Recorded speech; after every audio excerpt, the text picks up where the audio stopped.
Hello, hello. Who's there before me?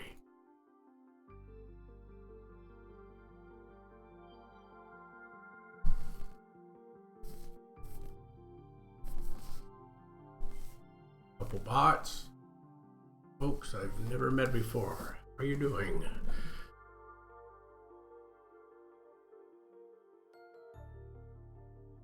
Hi, Artman.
Artificer.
Tamashri!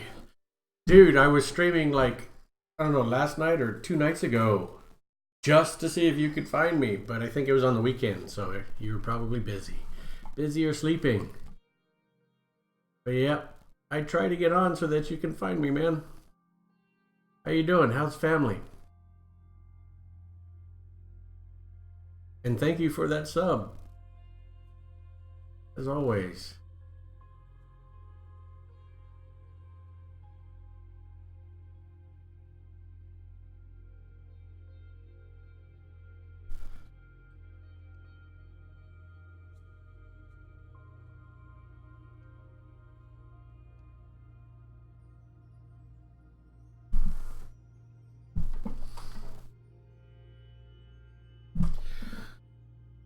I'm working on my latest gnome character.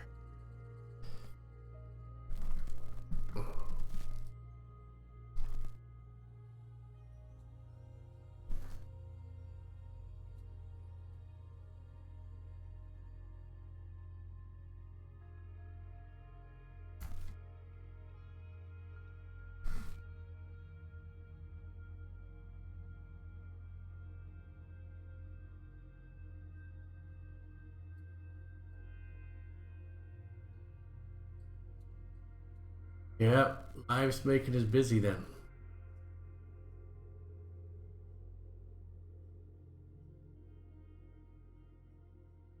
What's been keeping you busy?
Oh, that's good. Good to hear family's doing well. Work's not too stressful. Life sounds good. Hope it just stays that way.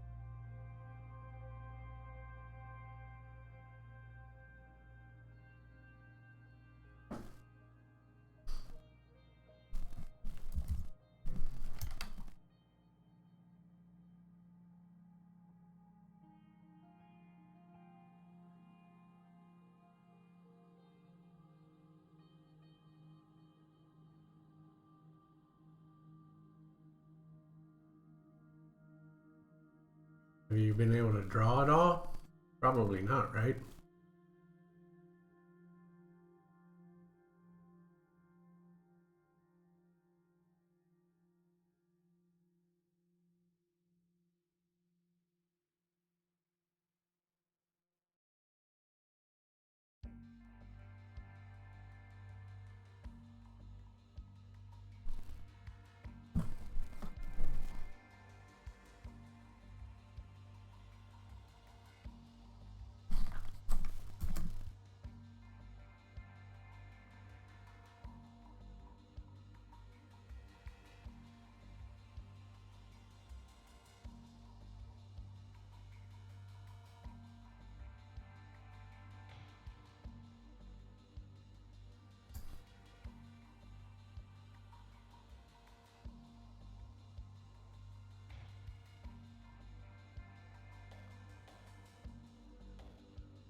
Yeah, quieter is a good thing, I hope. But yeah, look forward to hearing about your art escapade.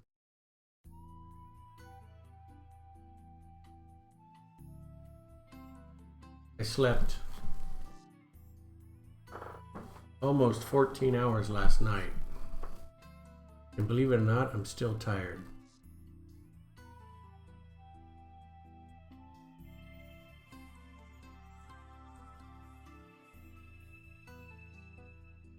I've been running ragged for a while.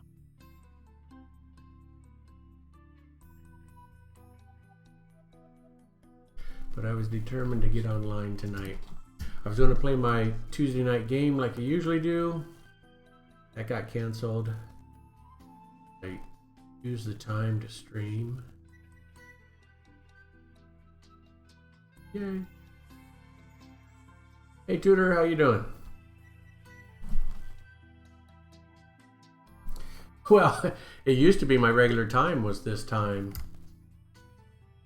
Once upon a time, but yeah, in a way it's late for me.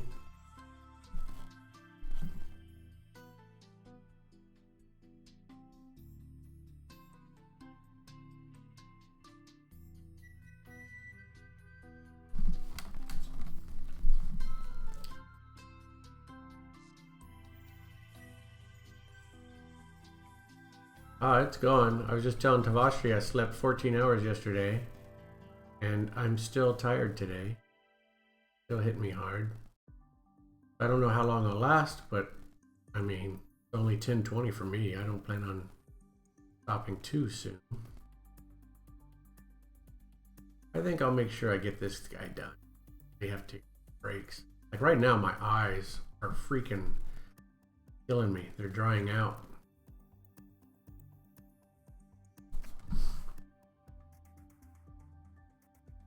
Yeah, gotta like those mini vacations, right?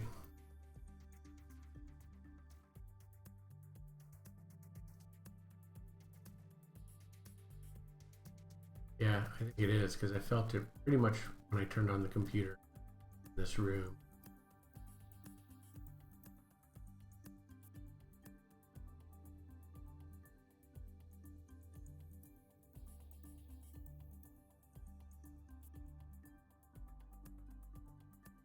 As usually I got my cap on.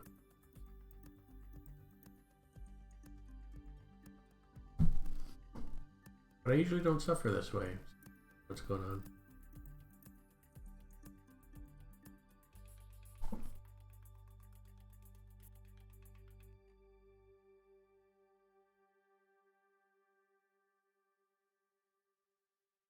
Thinking I'm gonna have to go wash my face anyway. Go get a refresh.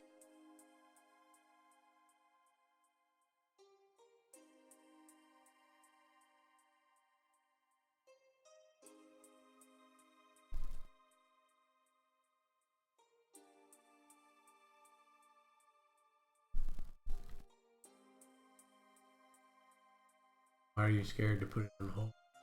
None.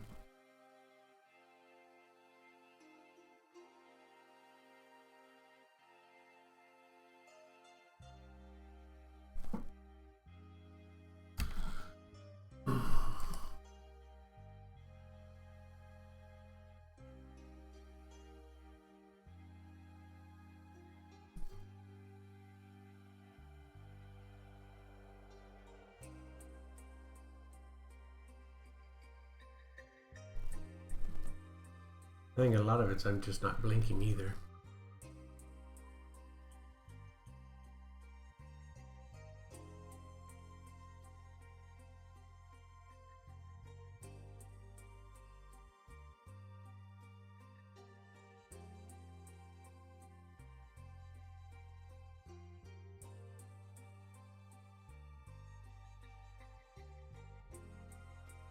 Wow, and your tooth fell out.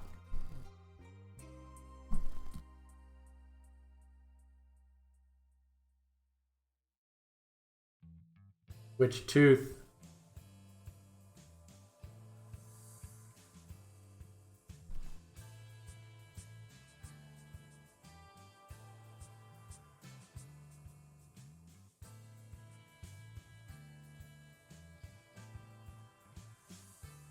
I thought all the European countries had like good health for their population. I thought it was only America that sucks.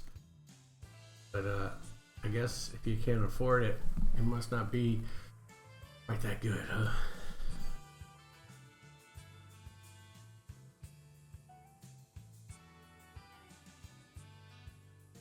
Wow, to just crack while you're eating?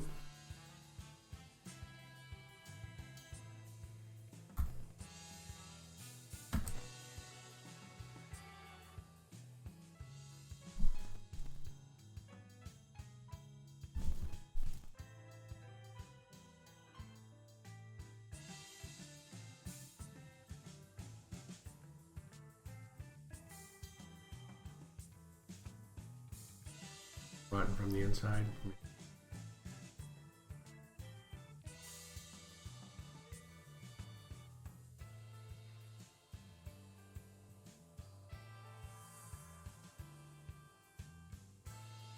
Well, I hope something changes so that you can go then, because like you need quite a bit of maintenance.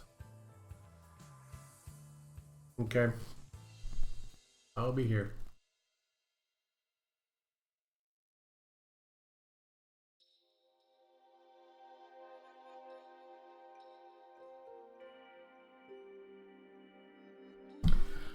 I'll be right back anyway. I gotta wash my face. I think I got something in my eyes. I'll be right back.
Gonna drop in a few frames to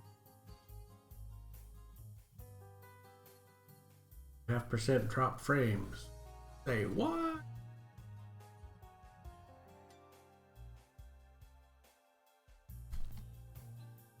Yeah, I can't survive a day without coffee.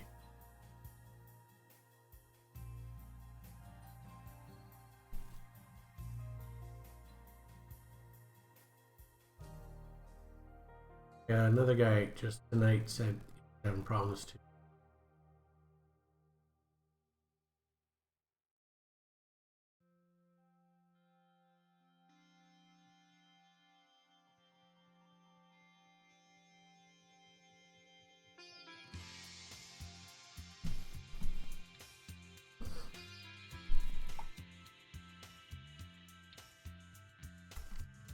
Yeah, usually if I have issues with it, I can just manually change servers, pick a different server, and it cleans right up.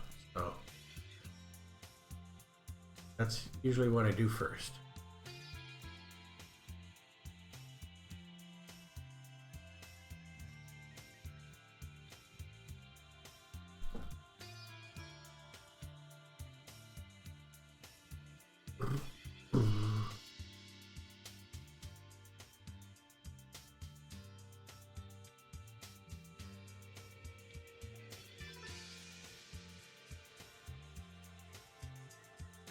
Wow. Yeah, I'll do a large cup of cold coffee from Starbucks. 6 cups during a day, that would be a lot. But I'll do 2 frappes during the day, so I don't know how strong they are.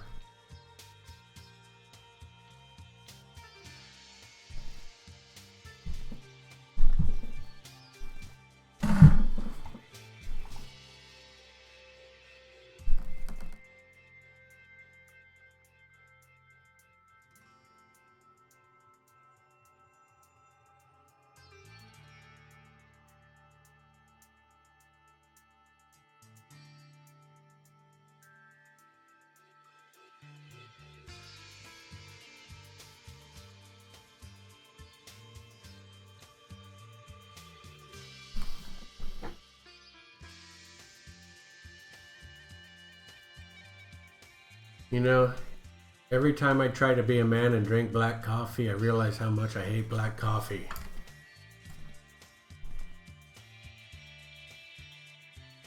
I wish I could drink it, you know. It's kind of like the manly thing to do, but man, I can't stand black coffee.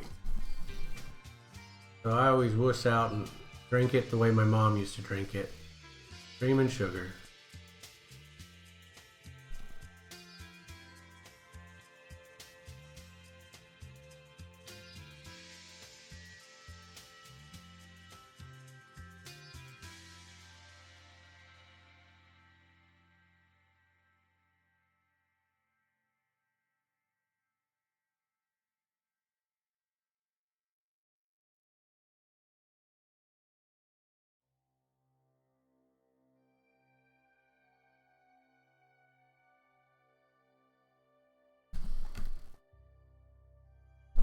Hey feline, how you doing?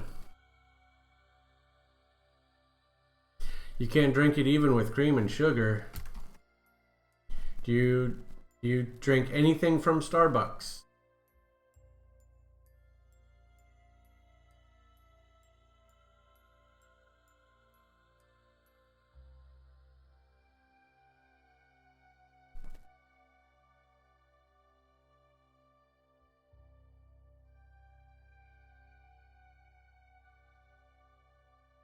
Nope. My wife can't even go inside Starbucks. She can't even stand the smell.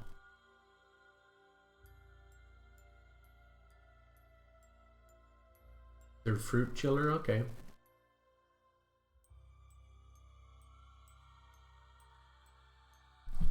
Hey Tavashi and Tudor, do you guys have Starbucks yet? Has Starbucks invaded your domain?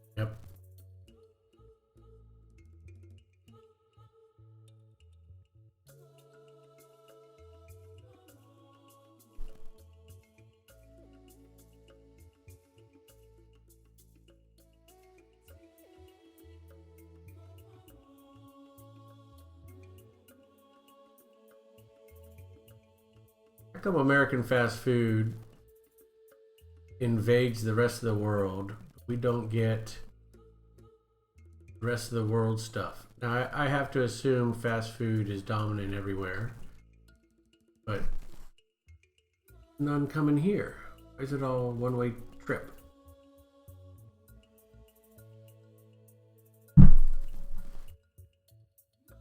Yeah, it is very sweet. Totally get it. It feeds on our addiction to sugar. That's true, we do have IKEA.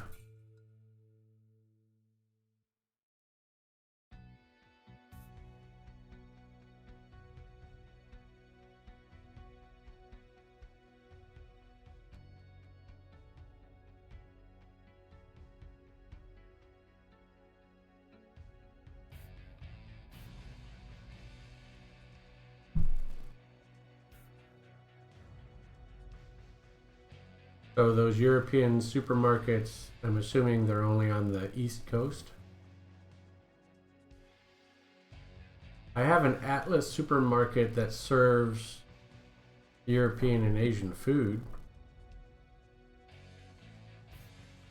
I don't know if that's a European market, but there is that.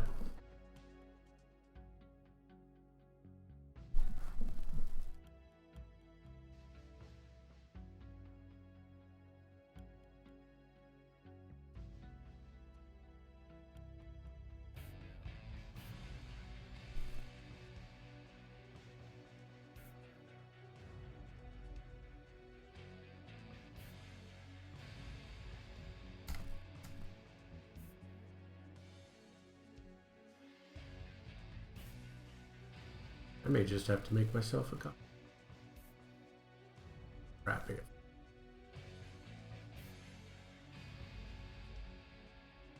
Caffeine.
Yeah, and it stands to reason that they're on the East Coast anyway.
Explanation.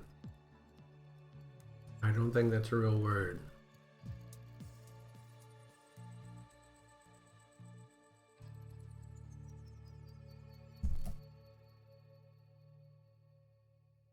Sounds like a coined term. There's a company called Explanation.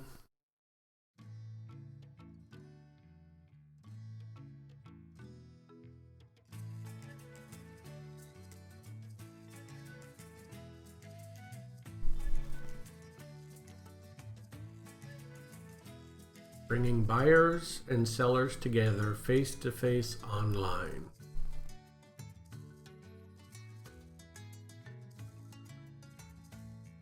Oh, because they sponsor expos, of course.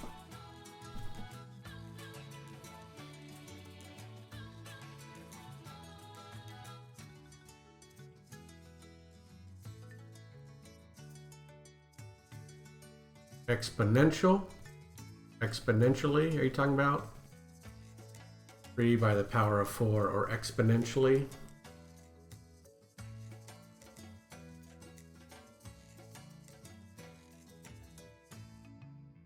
Yeah, 3 to the 4th power, how we would say it.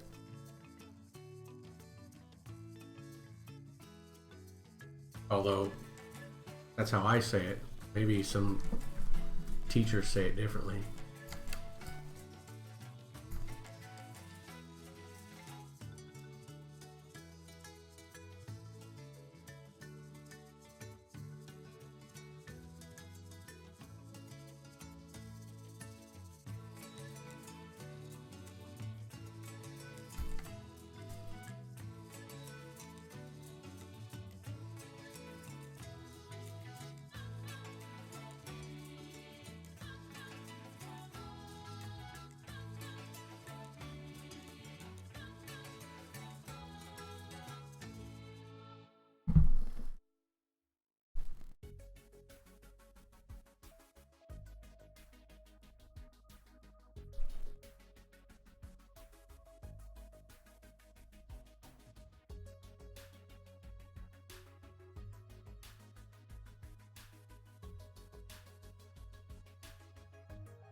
Start your morning routine. Thank you for letting me vent. Yeah, no problem.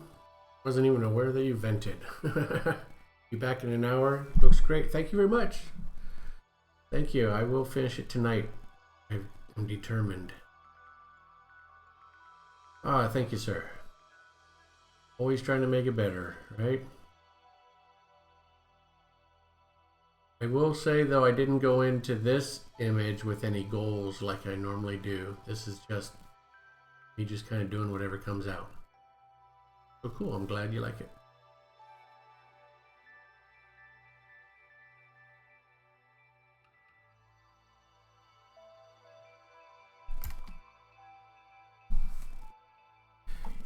Yeah, just buzz me when you get here. If I'm still on, we'll dual stream if you want to.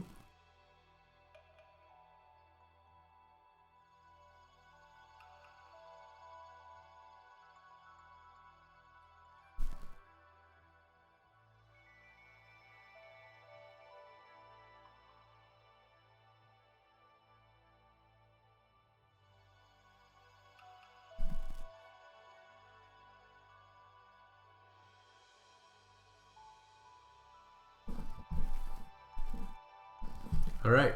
See you soon then.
Welcome back. Is that an hour already? Man, time's flying.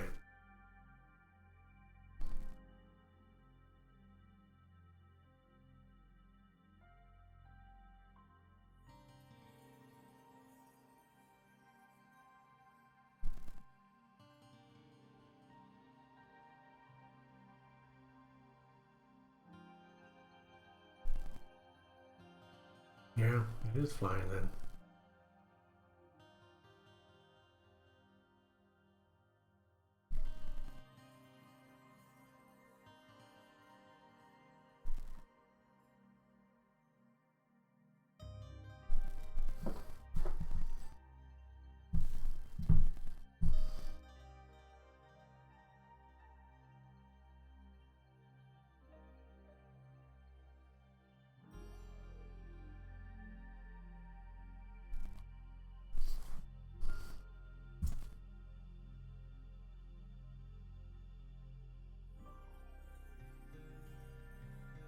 All right, let me take a quick break and then we can dual stream.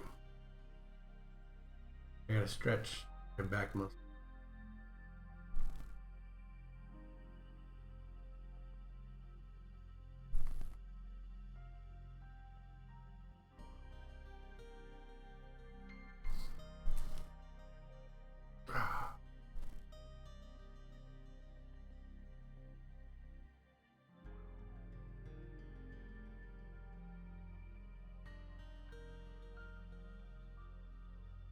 Yeah, no worries.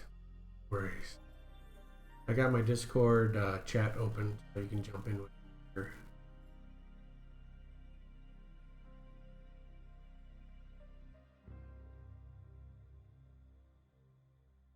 break. I'll be back.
Oh, I see you.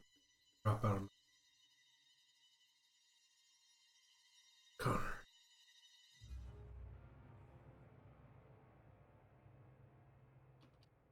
There we go.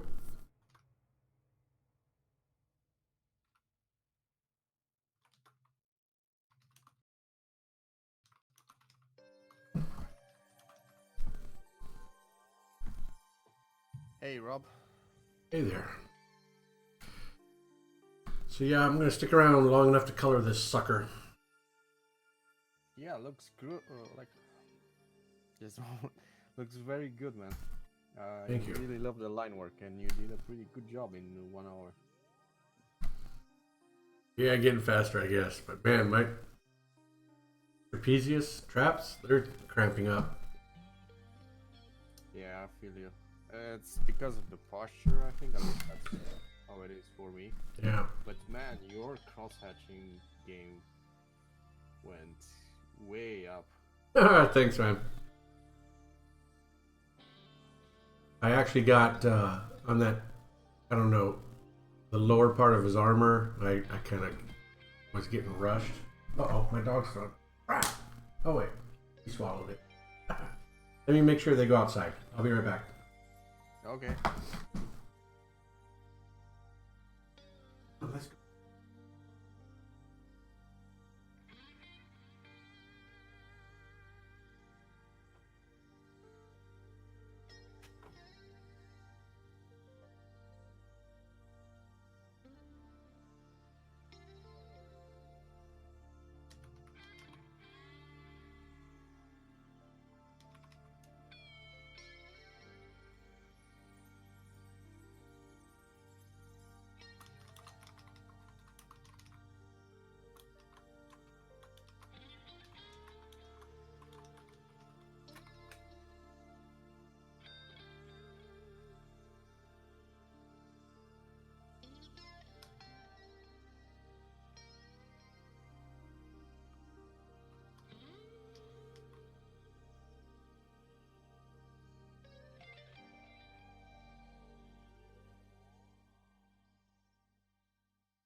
Good morning, everyone.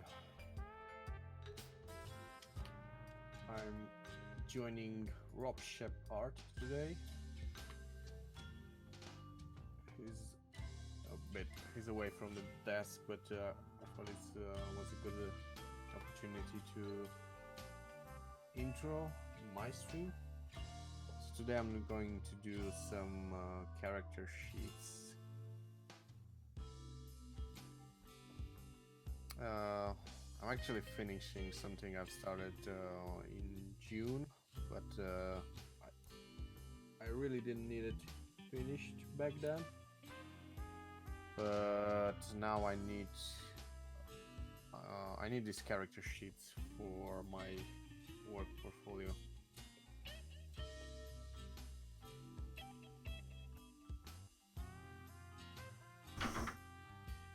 So let's get it done.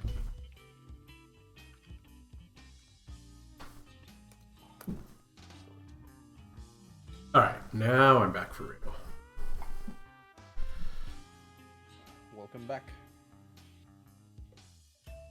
I've took the opportunity to do my intro.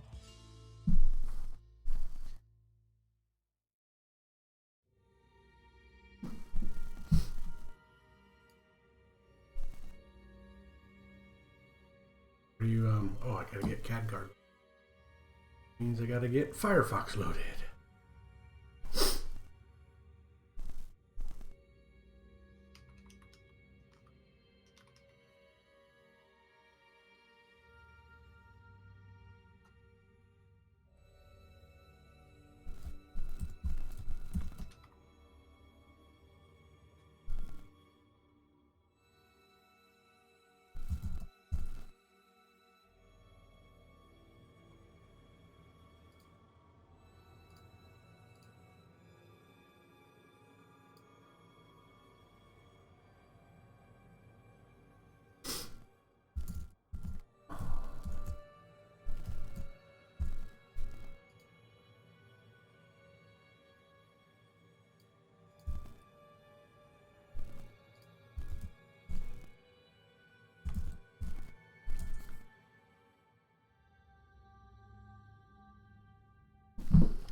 Updating my social media, and then I'm gonna start working. But yeah, as I was saying, Rob, I think I don't think you actually rushed it.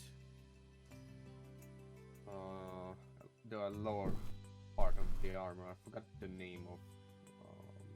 Yeah, I don't know what that's called either. Covers the groin.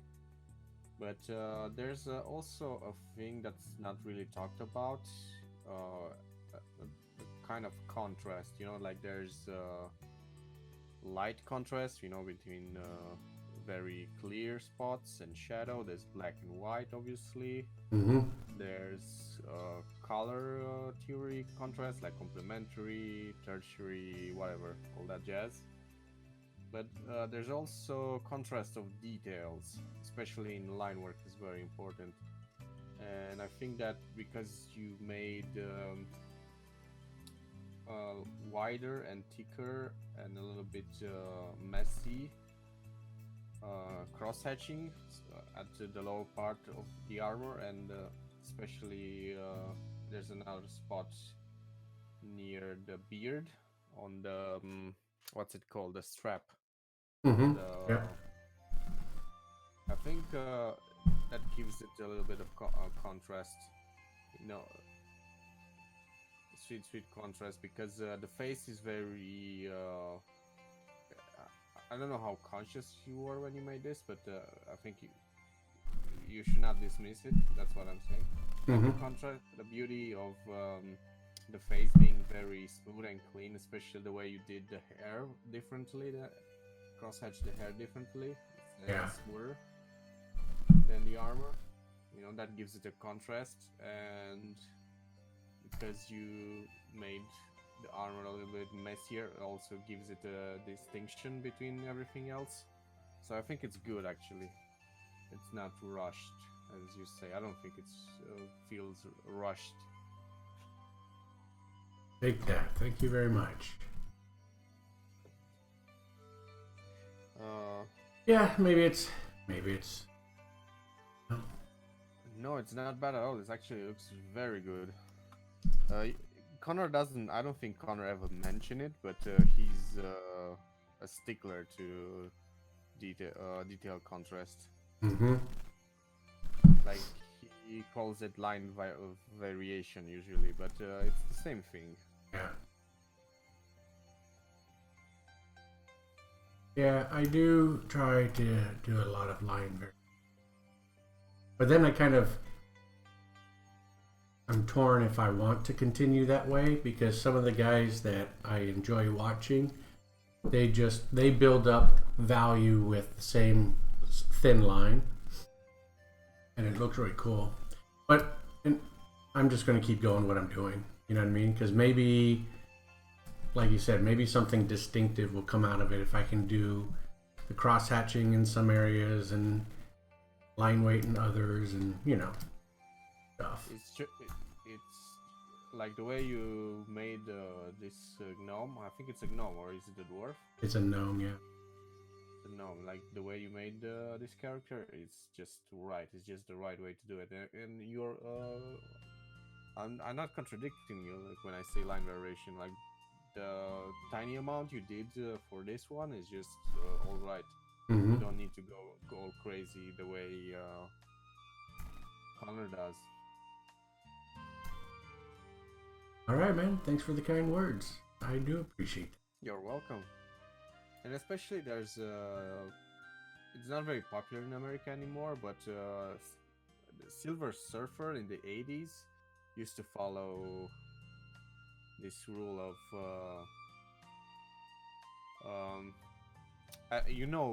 the Adventures of 1010. It's a Belgian comic book. I actually don't. Well, do you know Silver Surfers? Yeah. Silver Surfer runs from the 80s. Yeah. Do you remember, like, they had a constant line? The line variation was very untraceable in those series. So I agree with you. If that's the way you want to do it, just carry on. It's perfect, even like that. And sometimes you don't need to worry about line variation. You can do it a different way. This is the way you do it in graphic designs.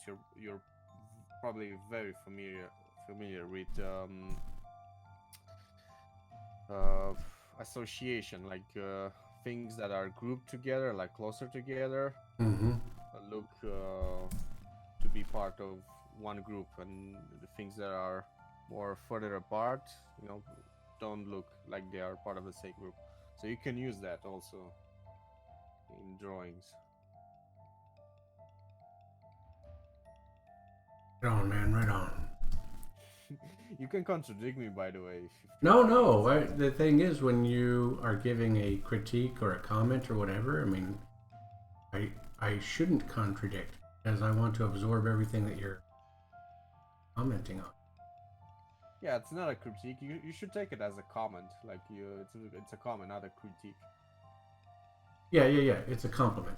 I try to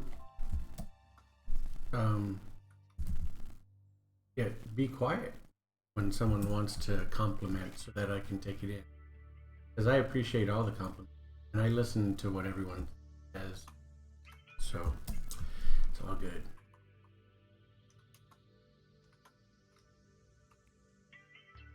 And I'll be honest, I think you're a pretty critical fellow, like in a good way, right? You know exactly what you like and exactly what you're looking for. And when you give me a compliment like that, I really do appreciate it. It makes me want to keep going harder and harder.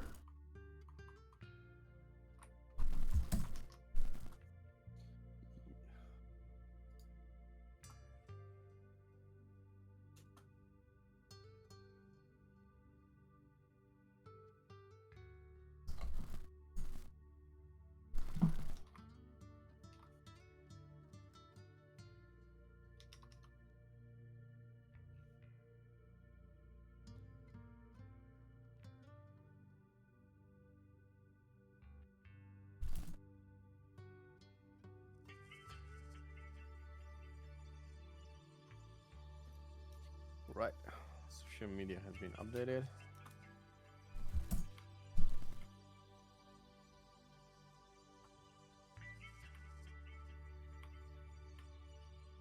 So unfortunately, I've already told you on your text, on your chat, on your stream. But for my viewers, unfortunately, I'm going to put a pause to the comic book. There's some things that came up in, and I'm like, just this thing just came up to me like 5 minutes ago. I'm also considering really dumbing down the comic book to a more manageable level of detail. Like, I really want to be able to do 1 page per day. I think that's an art in itself.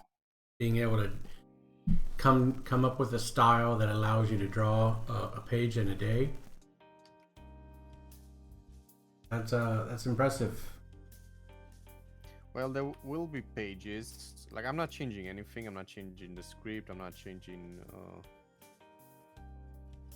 the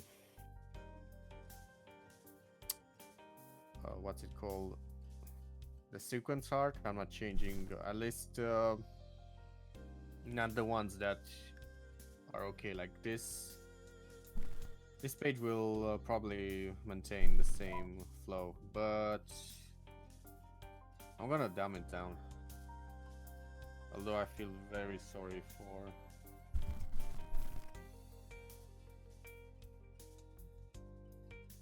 I don't know why my phone's ringing after midnight here. Yeah. Speaking of strange telephone, ever since I joined Twitch, I seem to be getting a lot of spam phone calls. Yeah. With area codes from Thailand and whatever. Like, usually scams that are meant for US citizens. Like, I don't know why they would scam an East European, but that kind of got me a little bit worried.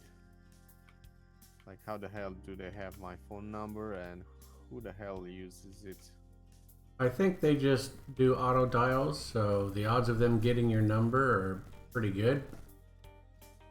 They just do robot dialing. Yeah, either they got my phone number from a list. Like, there's been a couple of places they could have taken my phone number and just ignore the fact that it's an European phone number. Because why would they care? If they're running a scam, they don't care. They want to get it out to as many people as quickly as possible. Yeah, it's US phone numbers. I don't know why they would. But I'm also worried that my phone number being used for such a long time probably has been used for malicious purposes. So it's possible.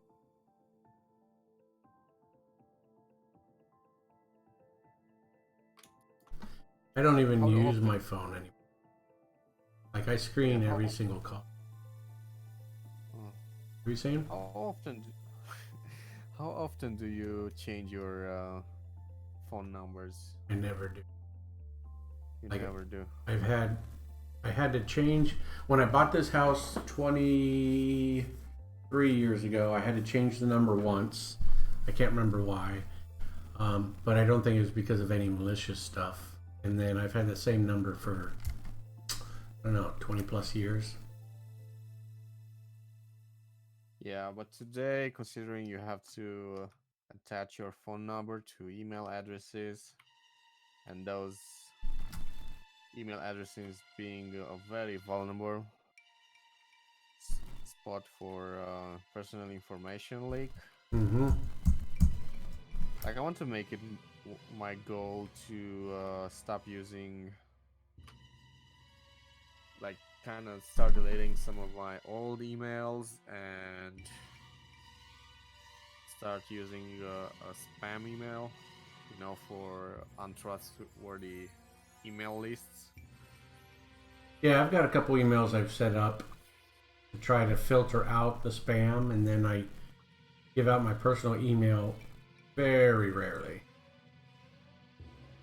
Yeah, and getting the habit of changing my password every 2 months. Mm-hmm.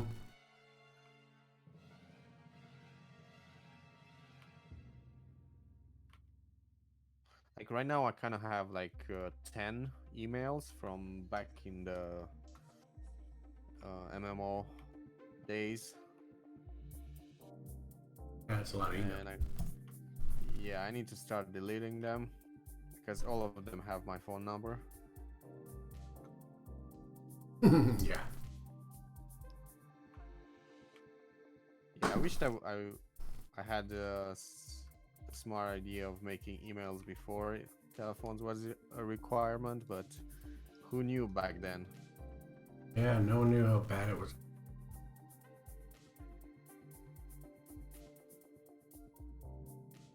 But like, it's gotten so bad here. Like I said, I screen everything because 90% of my phone calls are crap now. And the only ones that actually matter are calls from like the doctor. But everyone else that I know calls my cell phone, and that's a better protected number. So no one really should be calling my house. Oh, by the way, I was talking about my cell phone. Do you change that cell phone number often? Oh no, actually, I've got the same cell phone number I've always had. Yeah. Now I'm on the Mac. I don't know. They might keep out spam more.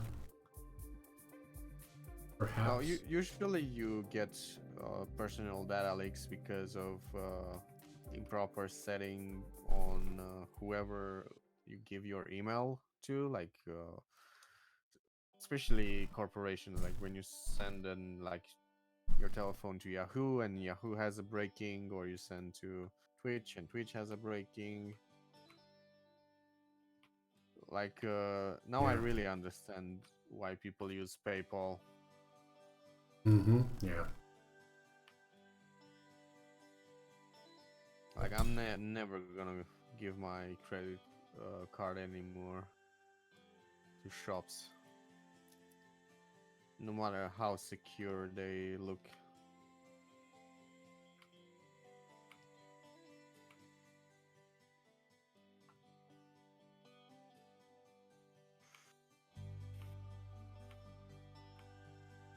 Like on Twitch, it's safe because they already use a secure service. Like they use Exola. Mm-hmm.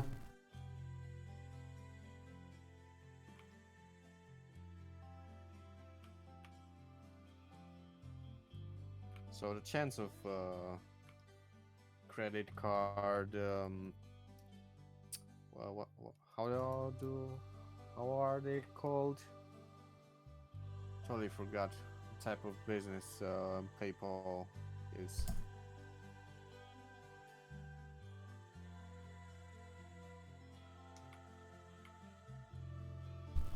Payment processor. Yeah. It's, the chance for them to get hacked is so low. I haven't even heard of PayPal getting hacked before. On what?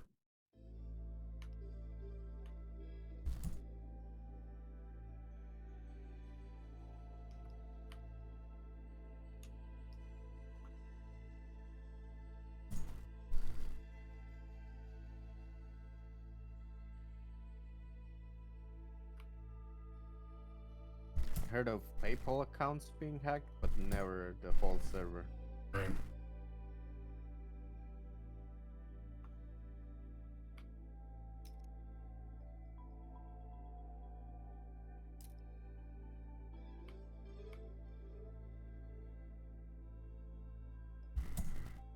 how do you do the colors?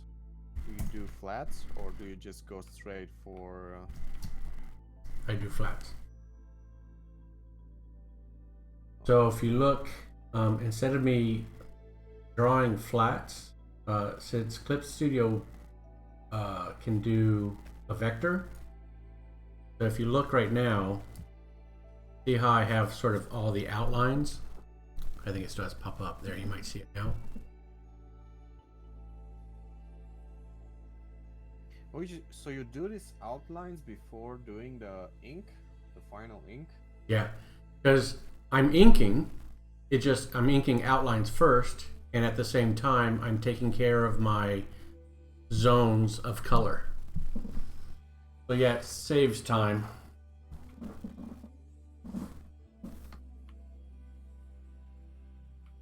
So I've got what I call my borders on one layer, and that's set up as an EPS, not EPS, but what's it called, a vector layer. Mm-hmm.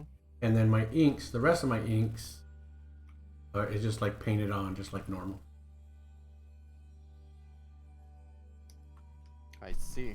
It works really well, except for it's tough to do on hair. But everything else, it speeds things up. Yeah, I don't think it matches my style, though. I see the point. I used to do, for the same reason, I used to do the contours in one layer and then the cross hatching on another. Mm-hmm.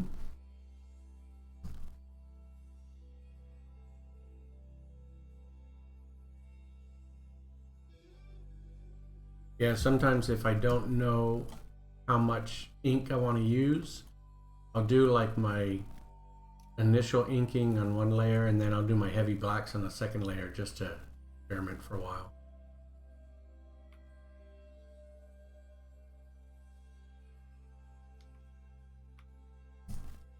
Oops, until I can just. That's why I love digital. You can experiment like that, and yeah, the reason why I don't do that anymore is because I do a lot of pencil stages. mm-hmm. I do at least 2 after the thumbnails. So I do one where I fix the composition of the thumbs, and then I do another pencil because it's faster this way. I do at least another one over that where I introduce the details, and if I'm not too sure about it, I'll do. Although I need to find a method to not do this anymore. I do another one where I actually pencil the way I would ink Mm-hmm. to make sure it looks good, and then I'll trace that one.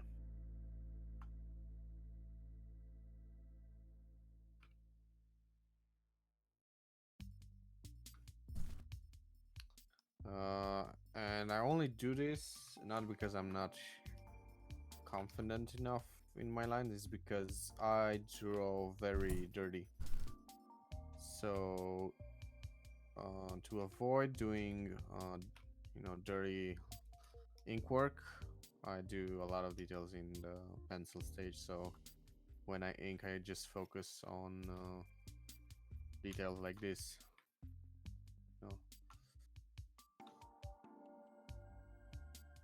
Line width, Yep. stuff like that. Yep.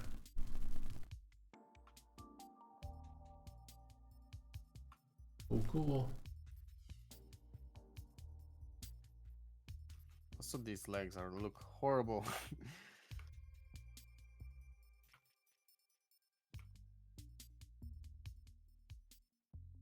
Yeah, I can't add this post to my portfolio. It's just awful.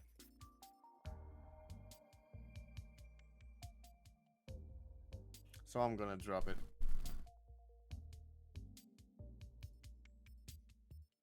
Not you.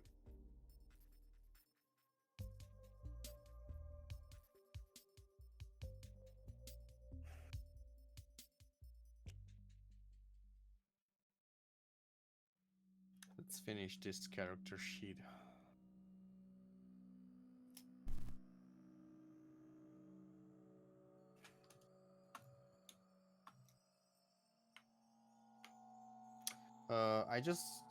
Another interesting thing, although I don't see the point of using it. I don't know why, but I don't see the point of using it. But I just noticed there's actually a crowdfunding site for, I think it might have started this year. There's a crowdfunding website for Romanian projects. It's still in its infancy, and it's poorly built. Like it's more oriented for begging people for money instead of the way Kickstarter is built, like actually financing Yeah, the project. Yep. This is more like I want to do. No, it's kind of like combining Indiegogo with GoFundMe. You know, they treat it like it's a charity, so it doesn't really sound too good.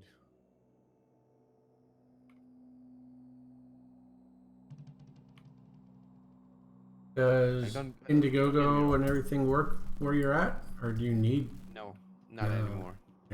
Okay. They're forcing me because they partnered with Skrill. They're forcing me to use Skrill banking. Oh. And I'm not gonna pay $500 just to register to that program. Yeah. And then pay annually more than that probably. And then be hit with hidden fees and basically it sounds so shady they could probably hold my whole business model at ransom with hidden fees and new fees and changes in policy or whatever. It's basically the same thing Adobe does nowadays.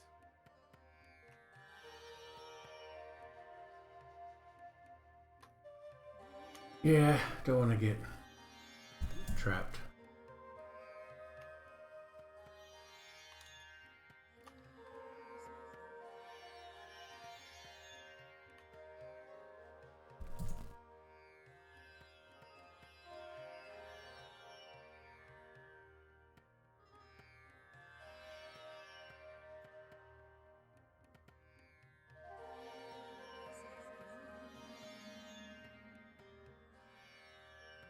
I think it's been such a long time since I streamed this early in the morning. 0 viewers.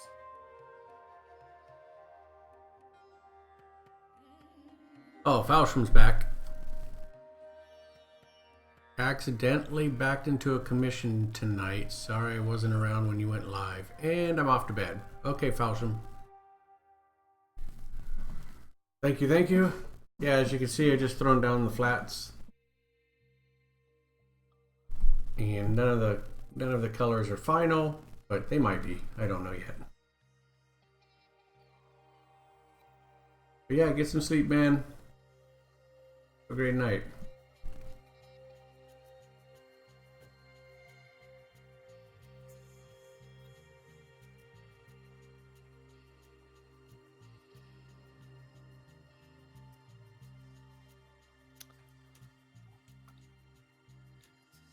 Man, I really love the way the line work I did for this sketches. I wonder why I wasn't able to do line work like this in the comic book. Like for some reason the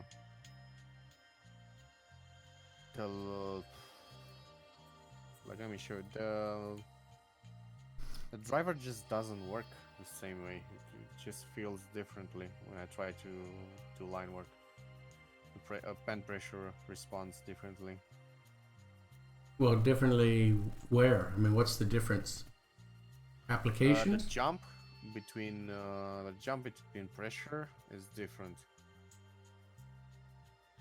I don't know why. Just I tried to talk to a lot of people. I tried to search it on the internet. It seems I'm the only one having this problem, and I'm starting to believe it's because of Clip Studio and the way it deals with video RAM. Oh, okay. So because of the file size and the amount of video RAM it uses, I think it kind of starts to hiccup.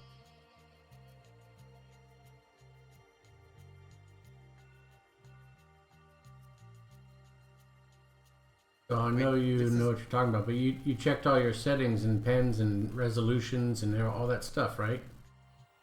They're identical? Well, not really. Because the resolution of the file will make a big difference on your response of the pen pressure. Well, the resolution is the same, but this square here fits into the page. Like,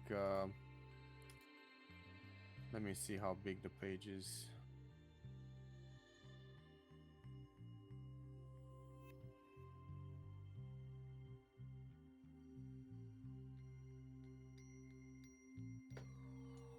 The square is 21 by 21. At what DPI though? 1200. Both are 1200. 1200 DPI? Yeah, you're working really big file sizes. Yeah, I'm working monochrome, so it's the only resolution that handles. Plus, because it's monochrome, it's not that of a big deal. But as soon as I add a lot of layers, yeah. I mean, I get why you might want to work at 1200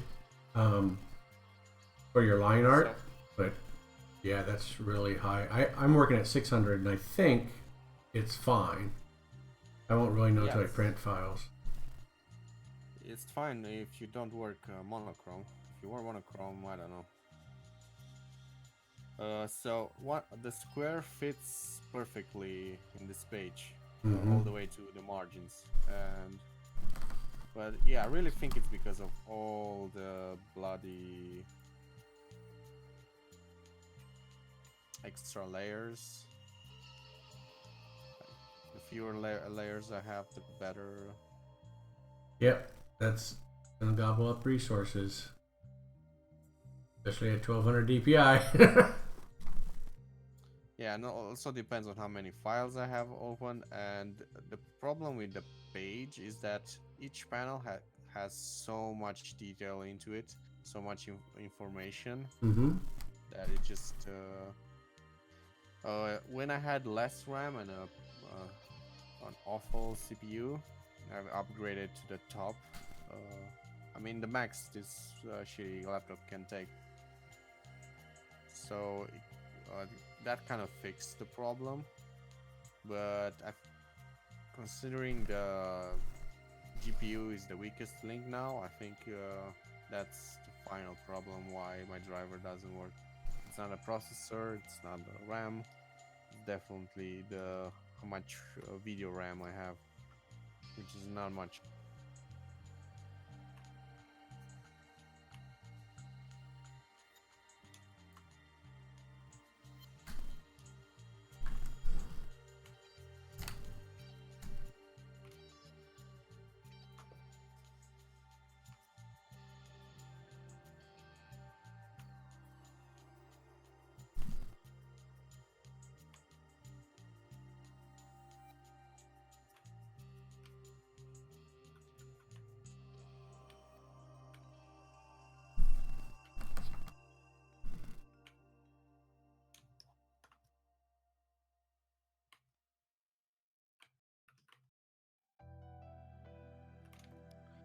Well, even though I'm really short on money, I might buy the new computer now.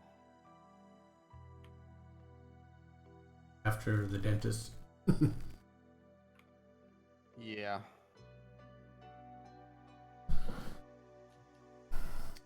I'm gonna I'm not gonna tell the whole story because I don't want it to be too personal, but I'm gonna inherit some money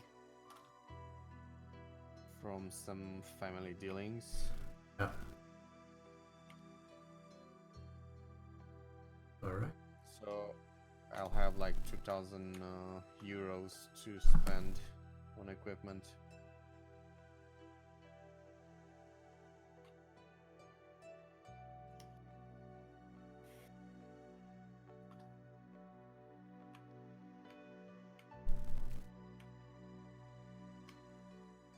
I mean, it's already too little too little money to hold for rainy days.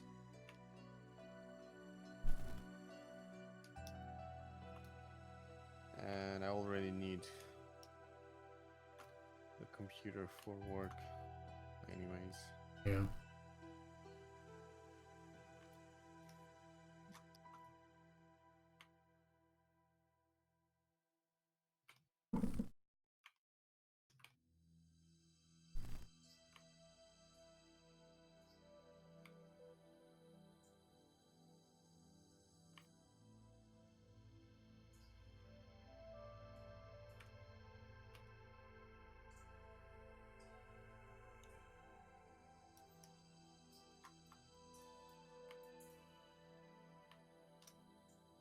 By the way, you are running a Patreon thing from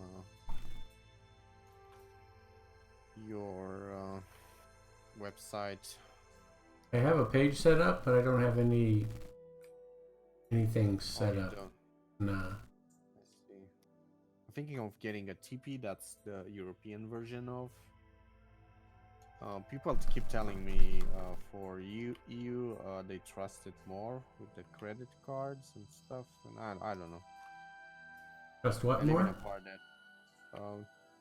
So TP is Streamlabs Labs / Patreon version for the EU. Okay. But I live in a part of the EU where nobody uses it. And I live in a part of the EU actually nobody's going to give me money for anything. They'll probably just transfer me money directly from bank account to bank account if they ever commission me.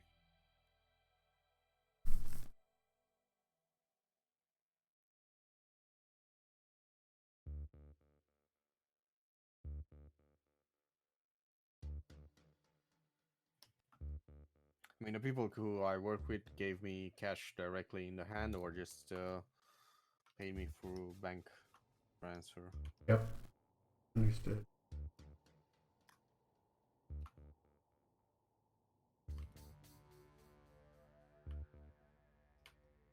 And I was actually more referring to this streamer slash I don't know how to call internet artists. People who give out artwork through Patreon. I don't know. Do they got their own name? I don't know how to call that career, like freelance artist, but it's not the same thing. I know it's called. It's supposed to be called passive income, but it's nothing short of passive. Yeah, that's not true passive. Yeah, passive income would be like selling your art prints or something. Yeah, or selling the comic books you've made 5 years ago. Yeah. Or getting royalties from the movie that was made based on your comic book. That would be sweet. That's passive income, you know. What we're doing is more like active income.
Wow, that was some fast coloring, man. Do you ever do flats with do you hand selection tool? Nope. How well do you handle that? I think it's too slow. Too slow for you? Yeah, no, I've seen it. Go ahead. If you had to do colors commercially, you know, like someone else's line work, and they didn't do it the way you do it, how would you approach it? I would do with the selection tool, because the other way I've done it is I have a flatting tool, which is just the most simplest of brushes. And you can get away with it, but it'll be sloppy underneath. And I would be the type of colorist that would like it to not be sloppy underneath. So if you move the line art, the flats would look beautiful all by themselves. Yeah, it's a must. It's technically a must, not because it will look beautiful underneath. Especially if you run, like in the case of, you know, short runs, like the way Connor and Charlie did. Like even if they printed 2000, they probably didn't get a printer that run that thing through offset. Now, offset can be really expensive, so especially with that amount of paint, so they probably got a digital crossover between a digital and an offset. Yep. Like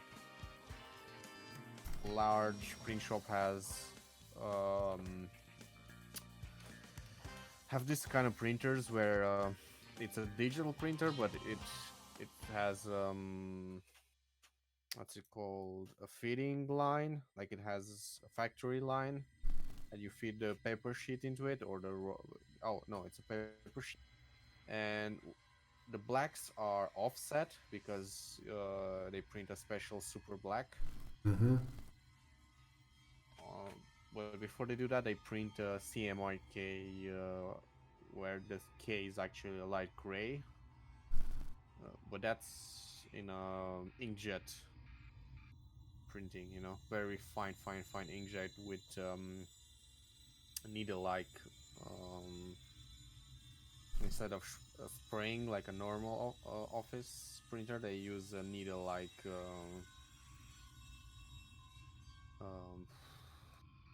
what, I don't know how it's called in quick English. But I know what you're saying.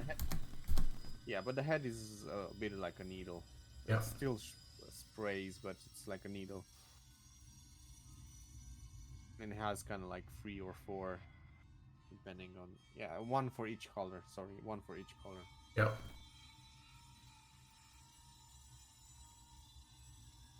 So, returning, when you do offset, the colors will shift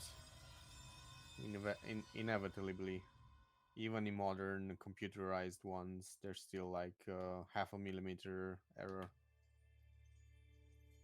So that's why you need perfect alignment on the flats.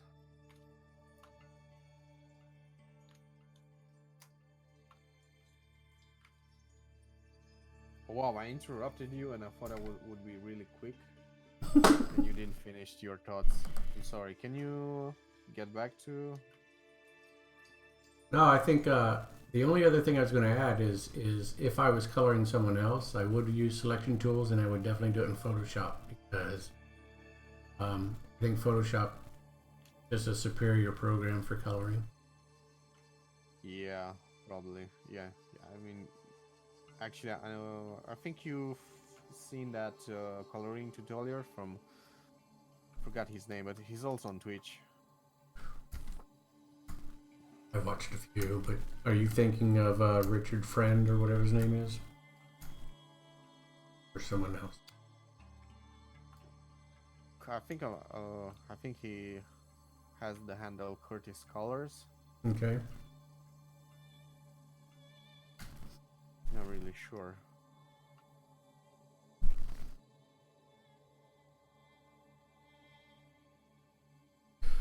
But yeah, that's what if I was doing pro color, I would the best tool for it, and right now that's Photoshop. I like Clip Studio Paint, and I like doing colors in it. But if I was a painter, I would be painting a digital painter. I'd be painting in Photoshop or maybe Painter.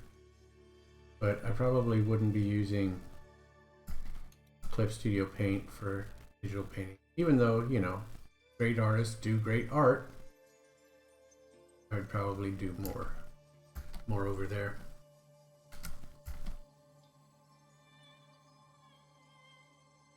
That's strange because there are a lot of colorists who recommend Clip Studio for digital painting, but for you know, print, getting stuff ready for print, or in case of comic book coloring, it's not recommended. Mm-hmm. But for digital painting, I know some. I think I can mention 2 people who switched to Clip Studio because of this, because it's faster and easier Mm-hmm. in Clip Studio to do digital painting. They don't worry about CMYK. Yeah.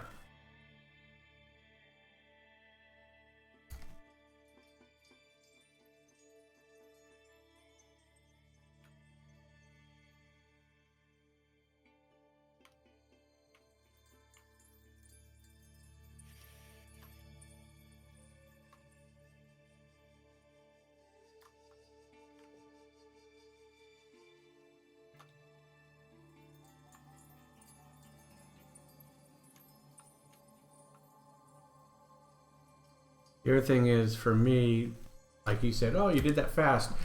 The way I'm doing my channels, like I'm only doing my shadows with one color in its own channel, but when it overlays on different colors, it comes across as a different color. It makes it look like I'm using more colors than I am. That's one of the neat things about composite coloring. Composite coloring? Yeah. Can I find tutorials about that on YouTube? I've never heard about it before. Not really what I'm doing.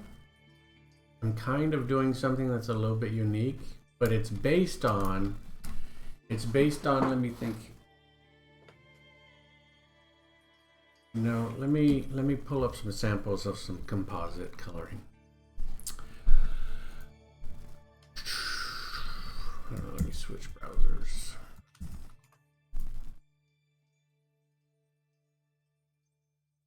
Because I think it came from folks who were doing 3D art, and then they decided they wanted to paint like the 3D composite channels. And it actually, for the guys that can do it very well, they're like amazing. All right, composite color technique.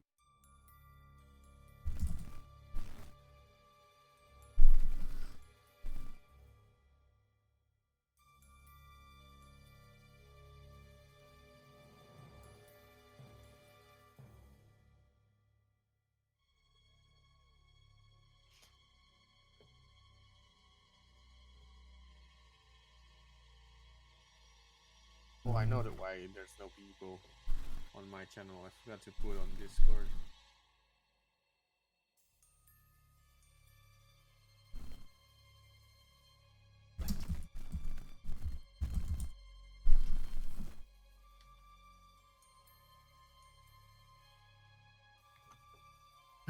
Let me check Pinterest.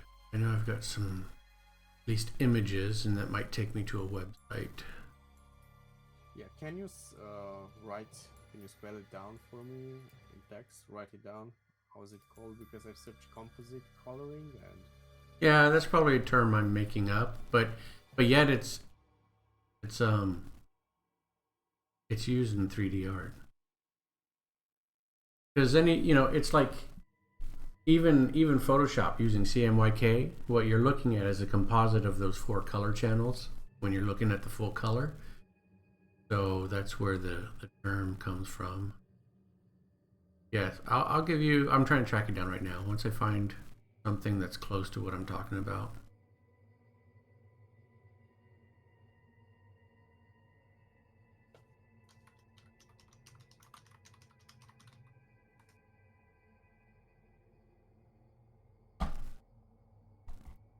Yeah, I'm gonna go check my Pinterest. That's where I even saw it the first time.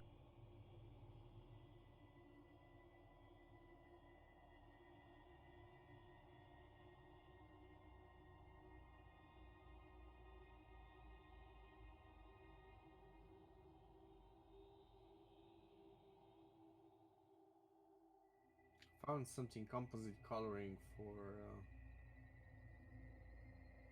photography.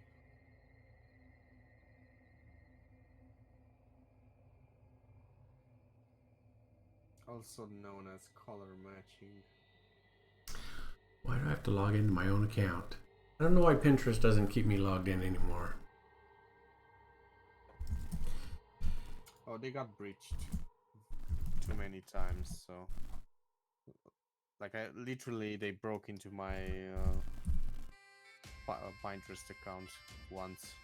Like I got a notification that it's been breached from my login, Taiwanese login or something like that. Okay.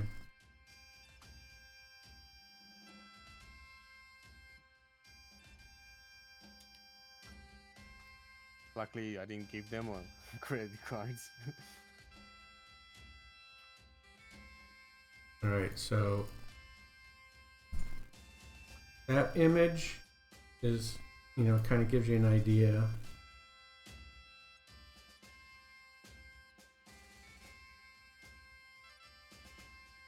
That one will give you an idea.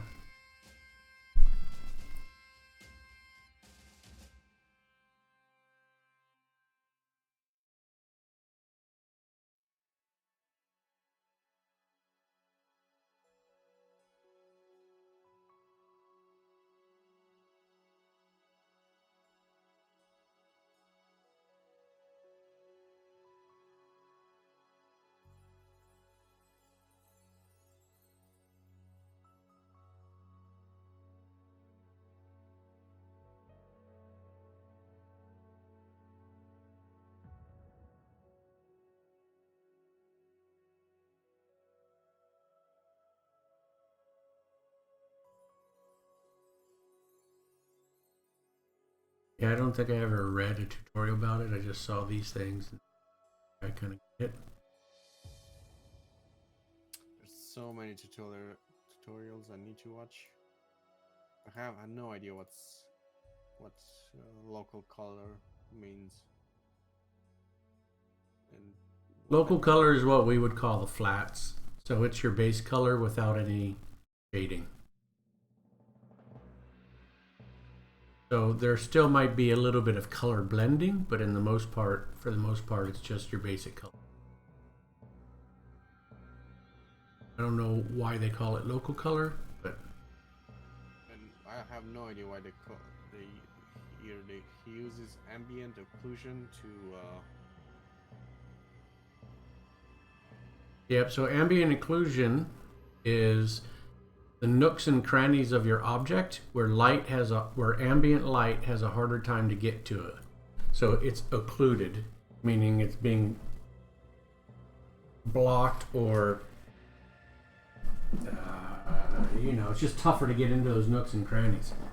So it's a real subtle thing. It takes a lot of time to do, and I started doing it, but I got lazy. So he does a separate layer just for that. Yep. And not to be stickler, but he does it really bad. Yeah, not everyone can do it.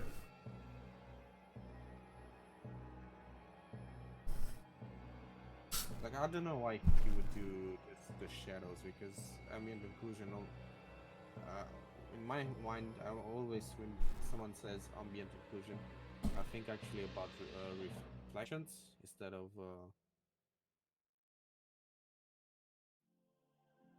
Instead of what? So I learned to paint in oil is that everything actually reflects no matter what, especially bright colored objects, they reflect. So if you like I've noticed English speaking tradition calls it matching colors and stuff like that, but in the way I've learned it is that if you associate for example a gray object with a red object, uh, in English speaking is like you just match the gray with the red because it's an illusion, but over here we call it not an illusion, it's the fact that the red will reflect in that gray, and that gray will suddenly get a reddish hue where it faces the red object, and in the opposite side it will not have that reddish hue. Yeah, so to me, I'd call that diffuse lighting. So if you have, diffuse. Oh. yeah, because if I have an object, could be a gray object, and if I have a warm light yellow shining down on the one side, the back ambient light, the diffuse light, the diffuse shadow would be an opposite color of that yellow light. So it tends to be on the purple side. And then reflected light, yeah, I mean, reflected ambient light's a little bit different, but, and then there's key lights and rim lights. Okay. So I'm not an expert on it, but Basically, I have no idea how to do coloring. Gotcha.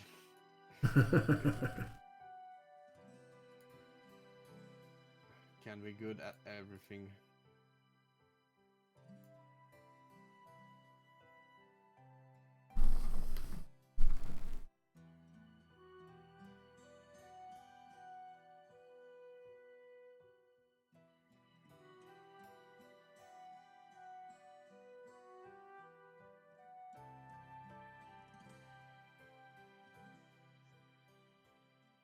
Yeah, if I did this type of coloring at 1200 DPI, oh yeah, it would kill my.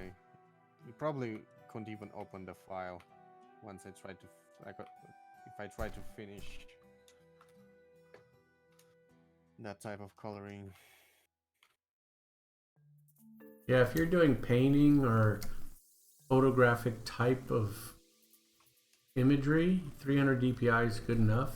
If you're doing line art like we are, you need something higher.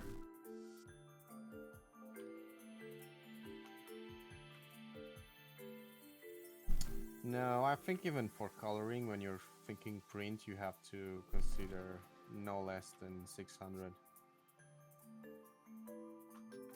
I mean, people don't realize how because how good printers are. Like, even if you send a 300 DPI file to a printer, that, like, the drivers are very smart, and they will automatically convert that to a 600. That means two or more overpasses to reach. Usually, if it's a 600 DPI, your office printer probably does 300 DPI overpasses. That means it will print a 300 DPI version, a little bit dodged to the left, and the second one will be a little bit dodged to the right. So it's a mix and mash, whatever, because of.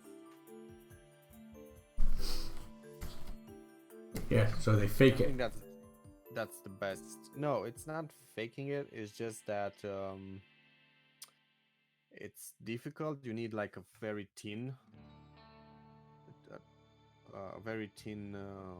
needle to print actual 600 DPI, and there's no printer in the world that goes lower than 600 DPI because you need it even more, and you waste a lot of ink. So you get actual better results with less ink and a bigger needle, or jet. Especially in jet printing, obviously, I don't think you can go 600.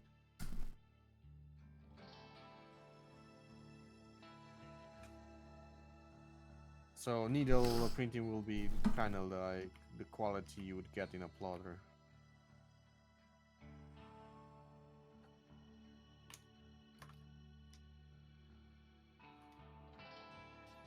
So by the time the second overpass goes into effect, the first layer, it's not dry, but it's already fixed into, so the two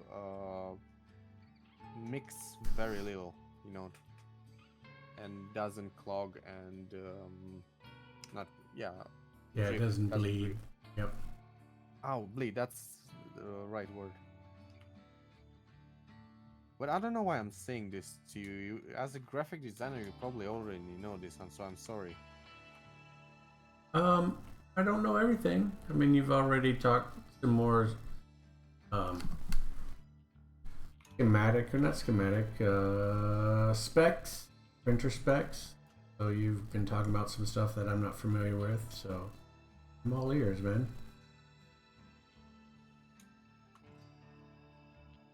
Okay. And to be totally honest, a lot of my information is years old, so the technology has changed. So things that I think I know, I may not know anymore. Yeah, like digital printing used to be something something for the office, not for publishing. Yeah. Yeah, like back when I was a graphic designer for doing print, the big thing was stochastic screening, and I don't even know if they do that anymore. Is that where you prepared a film before printing, and then that film was treated with acid? No, no, it was after that. But in the early days, it used to be a 2400 dpi color separation. But even at 2400 dpi, when you looked in a loop, you could see that the patterns were round dots.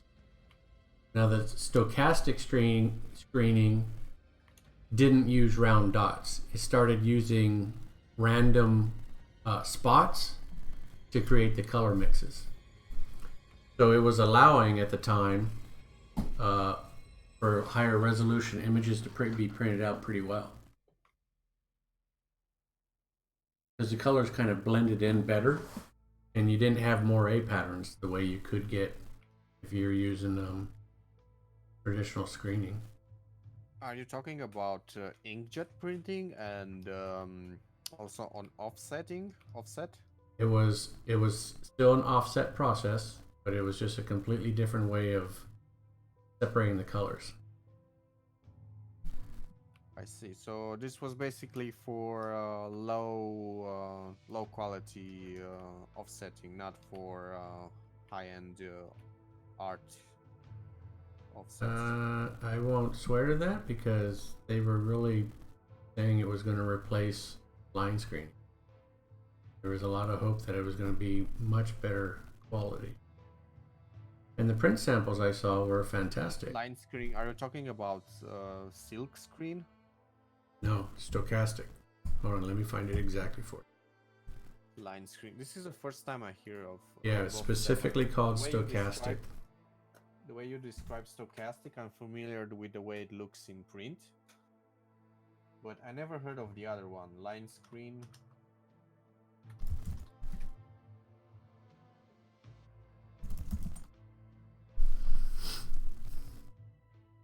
Oh, this is just a way of color separation. I see. Mm-hmm. Yeah, it gives you smoother gradients, smoother halftones. Yeah, it's probably still in use. I gotta be a little bit confused. Oh, it's points and lines per inch. I see. It wasn't dots. That's why the resolution seemed very small to me, but actually makes sense now.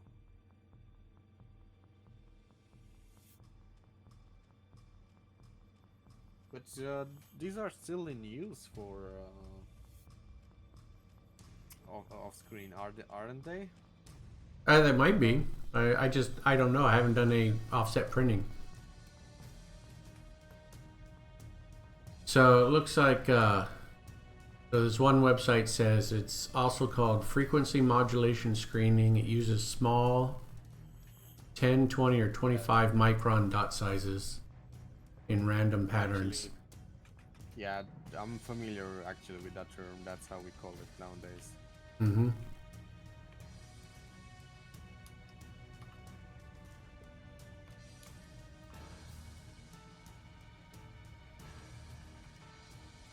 I wish I had the opportunity to work on a print shop, on an offset print shop, but getting that job, it's not rewarding anymore.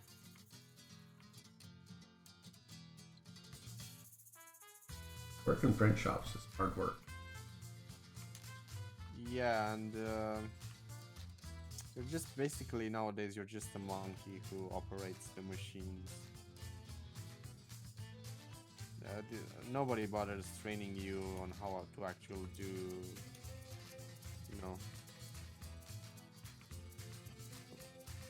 like you're not a designer anymore. If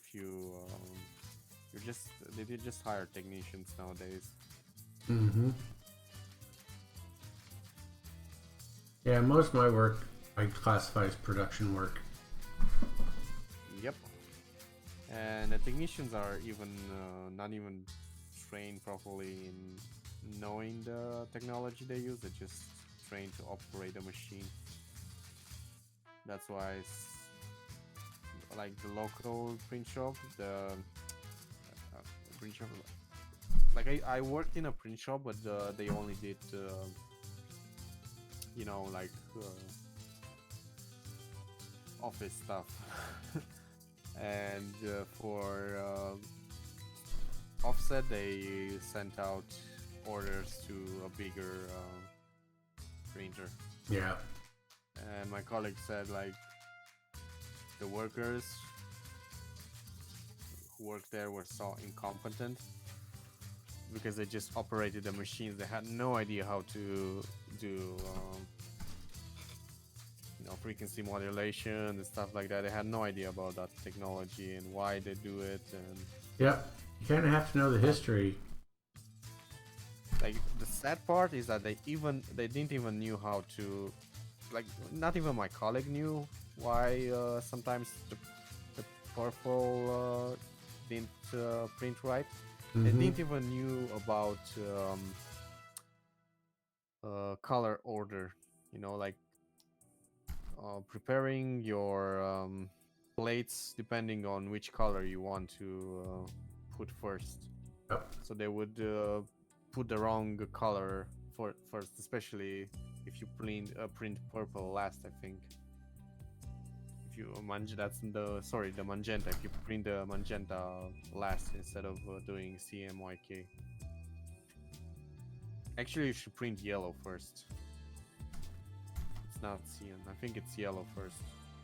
But really depends. Cyan and yellow, you can switch between them to get different results depending on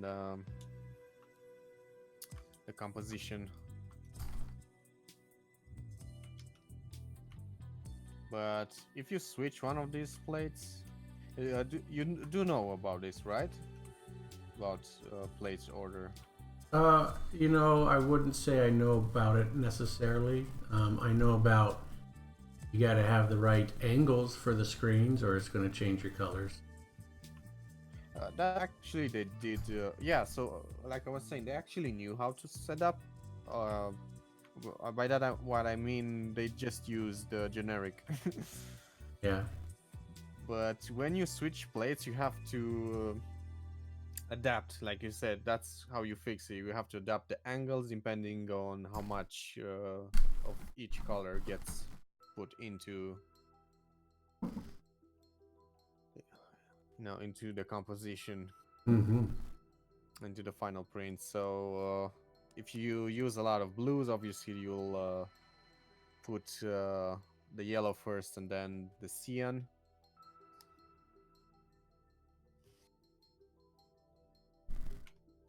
And obviously change the angle to accommodate.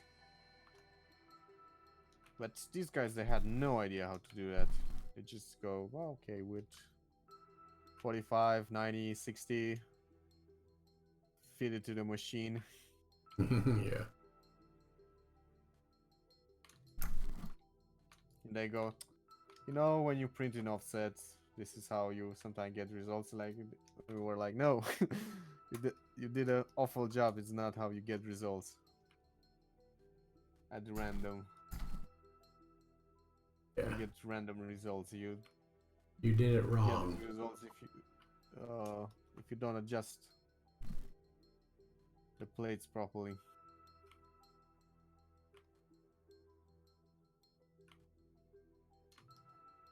But I've heard they actually, in modern print shops, in modern machines, it's all computerized nowadays. So you basically just feed the file into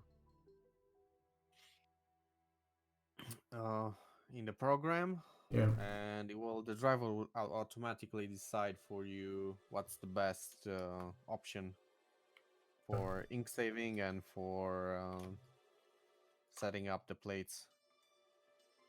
Yeah, and they've got offset printers, at least the last time I was there, that have laser sights on it, so it's measuring the color every single print iteration, and it makes adjustments. Yeah, it makes adjustments on the fly if it sees that the color's drifting, and then it'll also change the alignment of the press automatically if it sees that the dots are getting out of alignment.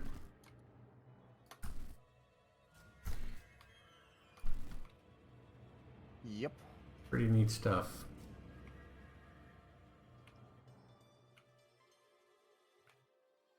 Yeah, well, exactly. That's why you don't see shifting nowadays. It's just the shift. It's a maximum 0.5 millimeter.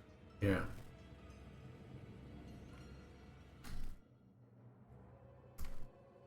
Or even less.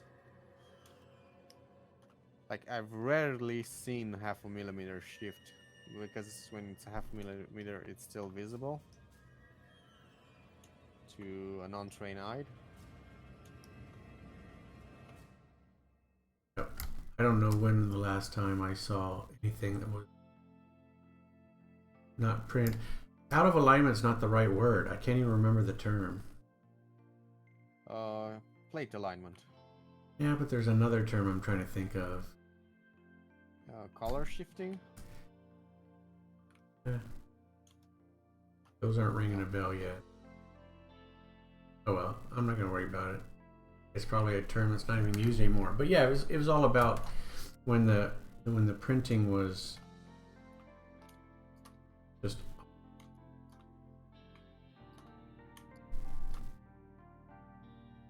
I think there was a specific term for when that happened.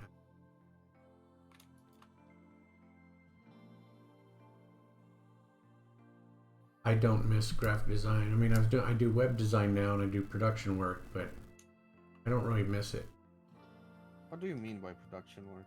I mean, I'm putting stuff together, but I'm not really designing it. A lot of times my customers want to design through me, so I take their orders and I give them recommendations, and then we kind of figure out what to do.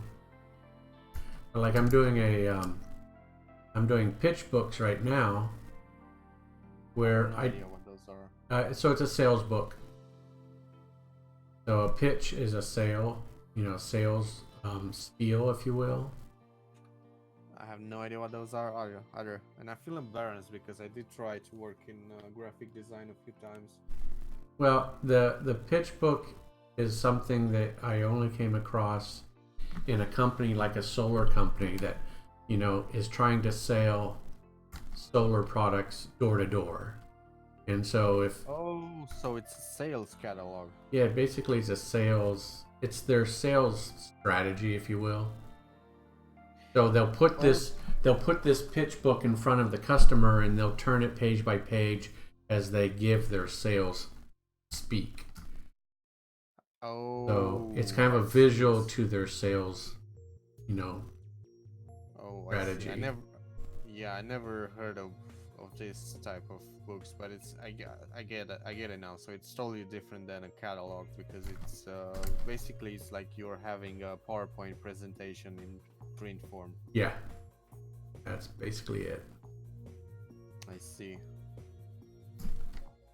And it's all set up, it's all structured in a way to try to make the sale easier so that the customer buys into it. I see. It's the first time I hear of something like that. So I'm doing those for this company, and it's like, it's not intelligent design. I can't say I'm designing anything. All I'm doing is putting the information on the page for them in a program where they can use it. So it's almost like color desktop publishing. It's not that sophisticated, but it sure pays well. I have no idea what you're talking about when you say intelligent design. If I was working at an ad agency or a design studio and a company came to me and said, hey, we want you to design our annual report. Okay. Wait.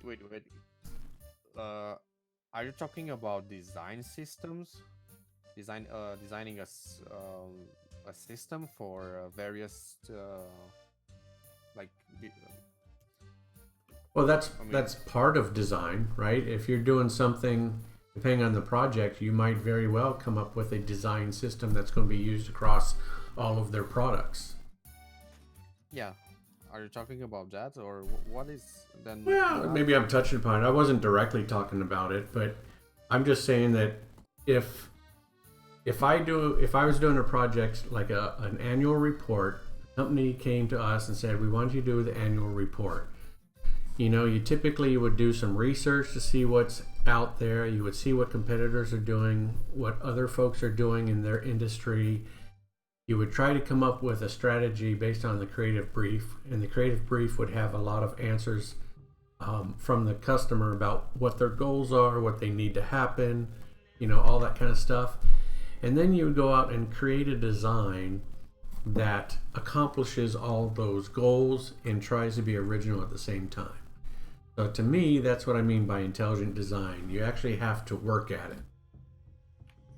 But what I'm doing now is not that. It's just, I don't know. Just it's basically doing like a PowerPoint in print. That's basically what I'm doing. A basic PowerPoint in print.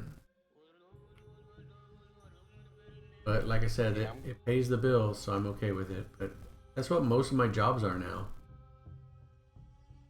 Yeah, not to be an asshole. I actually opened my business to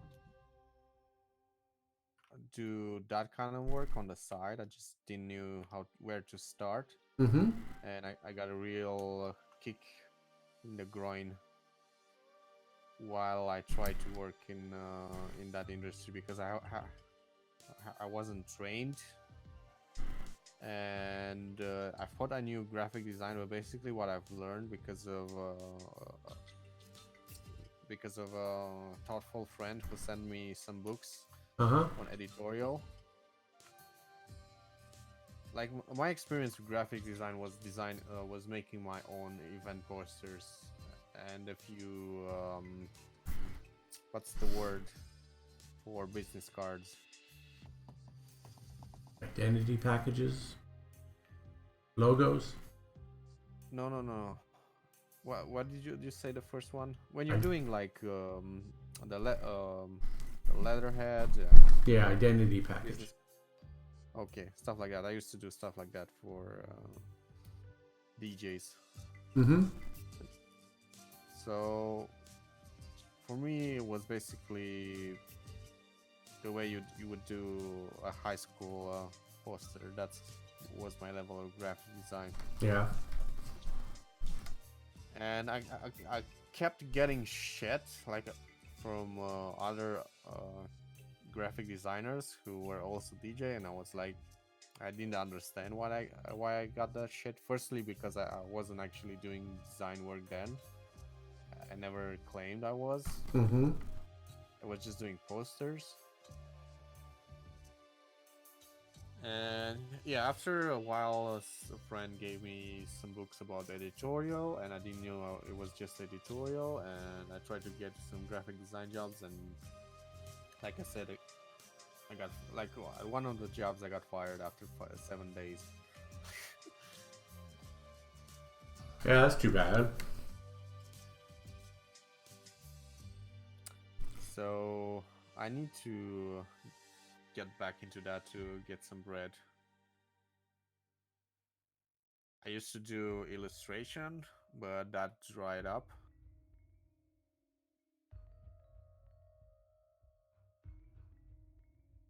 Like even the type of illustration, I only did illustration for product packaging.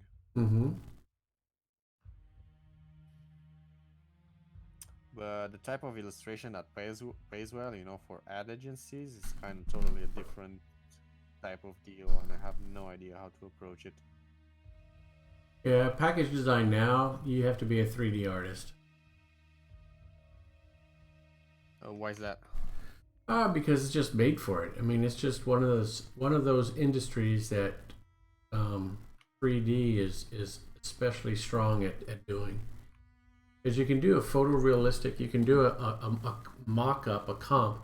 All right, so let's put it this way: if a person has a new product, so say they've got a new toothbrush that they're going to be releasing, they might have the 3D files that they're going to use to create the physical toothbrush, right? Yeah. Because someone designed that. Well, 3D is nice because before they pay all that money to build the prototypes, they can either model it ahead of time and then render it out, or they can take the model directly from the manufacturer before they manufacture it and use that to render out comps and show the customer, exactly what it's going to look like in, say, the store, on the shelf, in POP, point of purchase displays, the whole bit. So they can do package design and all of the sales channel design all at one time. So the customer will see the entire campaign before they even have to spend $1 on manufacturing that product. I see. Yeah, well, I only did the illustrations. Like I wasn't doing packaging design. Yeah. It's totally different. But when you're doing for design systems, it's a totally different ballpark. Or if I do illustrations for editorial, it's a totally different ballpark. I think that's what Connor does. I don't know. Connor is kind of like a mysterious man. Yeah, you know what? I don't know what he does. He told me a little bit, but I wasn't paying that much attention.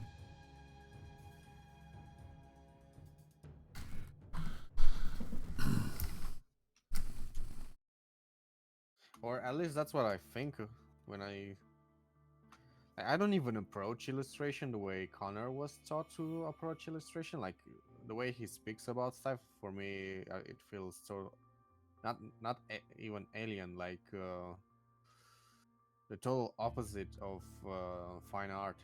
And I studied fine art. Like, Like, and I'm not my teachers. My teacher used to give a lot of crap to, illustration but the only fault I give to the American illustration tradition, even in European ones, is that illustration is something more artisanal than an artistic approach. So I think like illustration teaching, not necessarily illustrator in general, but illustration teaching takes stuff too seriously about what is good illustration, and they don't separate the line between what's good art and what's good illustration, because okay, there's technical stuff, and but that's not what art is. You know, there are various mediums, there are various techniques, there are various approach. So you shouldn't mix and match. Like, just because you don't render something like the way you are taught to do it in an illustration, like the way the New York Times would post in their magazine, doesn't mean it's a bad illustration.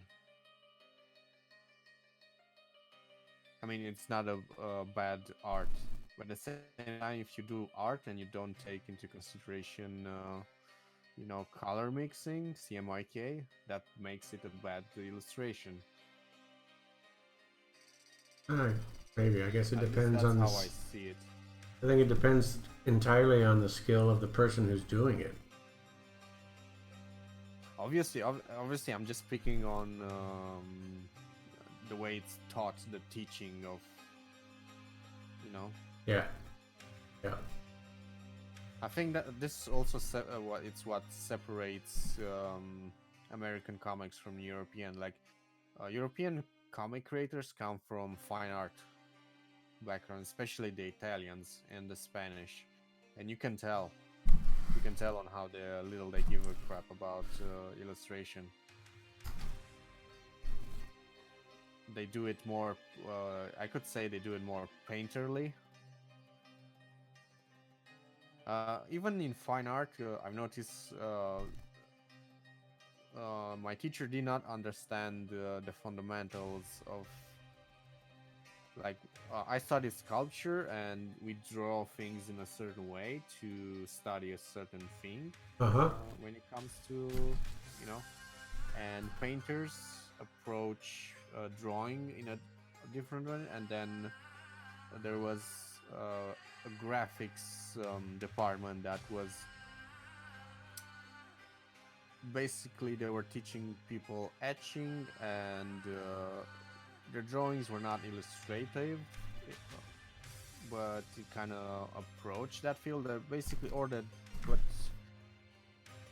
drawings were meant to prepare them to draw for etching, you know.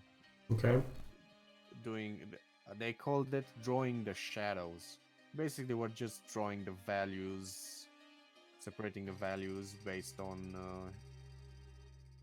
you know, the extreme points, and not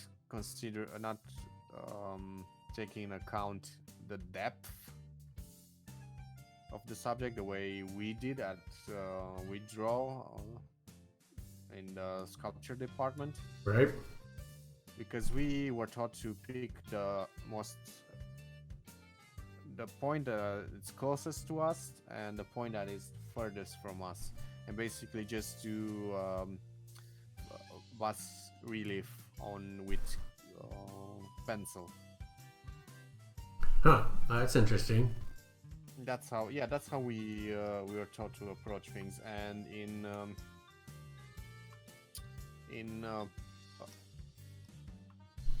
painting, drawing is all about values of saturation, and you know, it's like taking a photo and doing putting it in grayscale in Photoshop. That's how they approach it in painting. They don't consider the volumes, they don't consider the depth, they don't consider the shadow values, they consider the color values.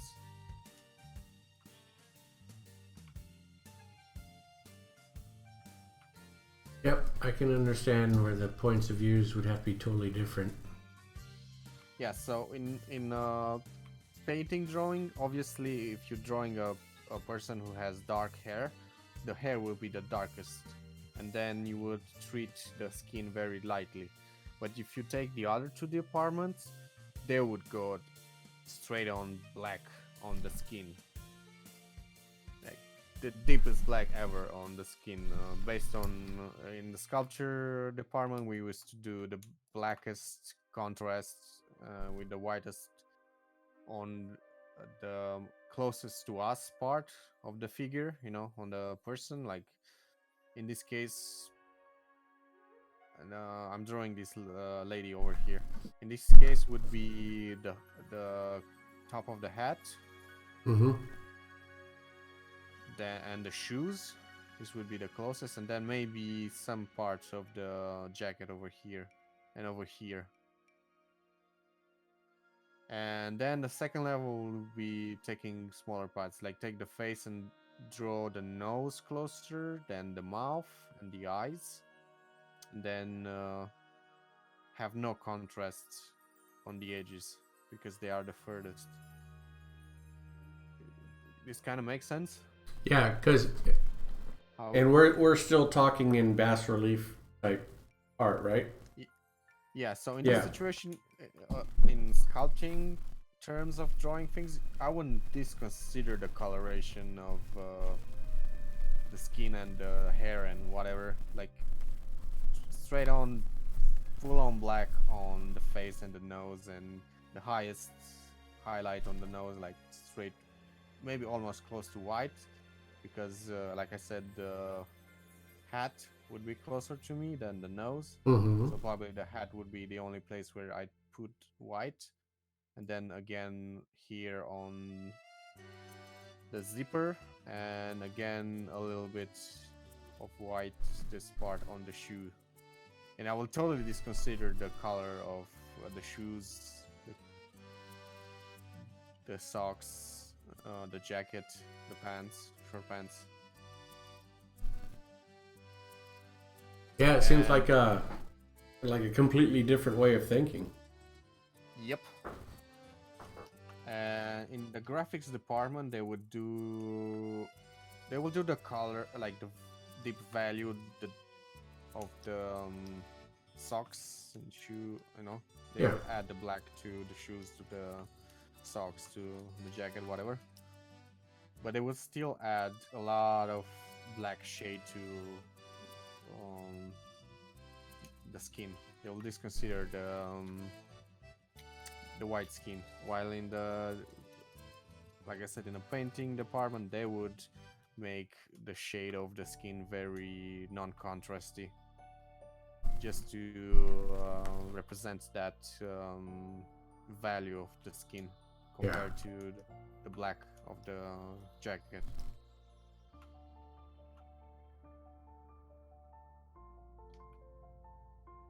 So, did you take more sculpting? Did you take any other art classes? No, I dabbled with like I studied sculpting in college, but I had a lot of friends in the graphics department, or the etching department. I should just call it the etching department. Like they were just studying how to do etching, and then if they didn't want to do etching, they could in the second year they could take something sort of like illustration, but it was not. Like literally, I've seen how they drew compared to how Connor draws things. It was definitely no illustration. And now that I know how things print, I could totally say those were not illustrations.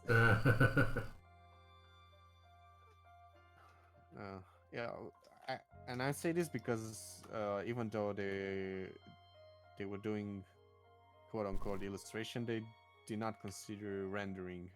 They were still doing shadow values.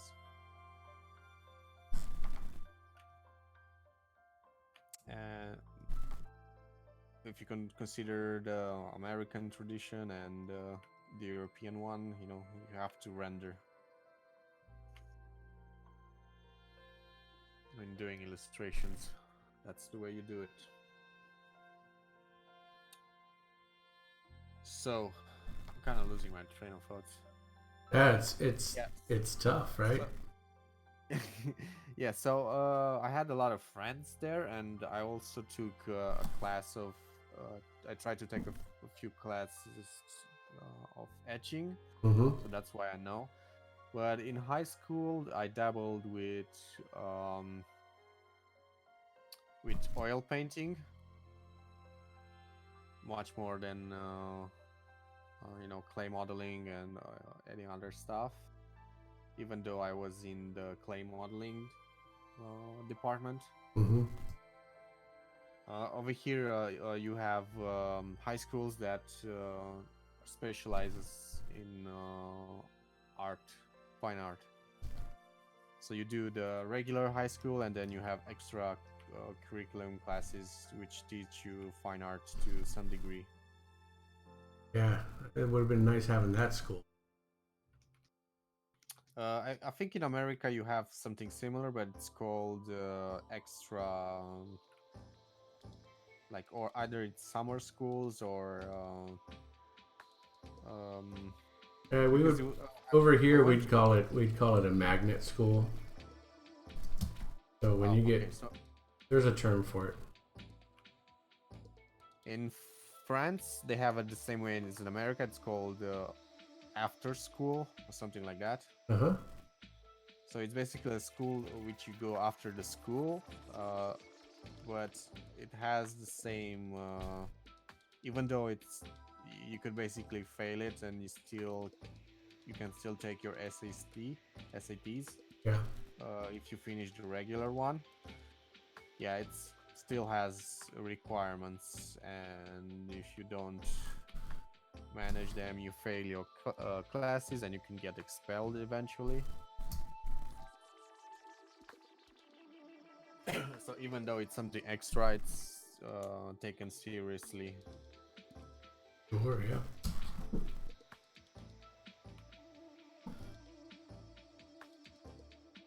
So yeah, if you fail too many classes, you repeat the year, and so on and so forth.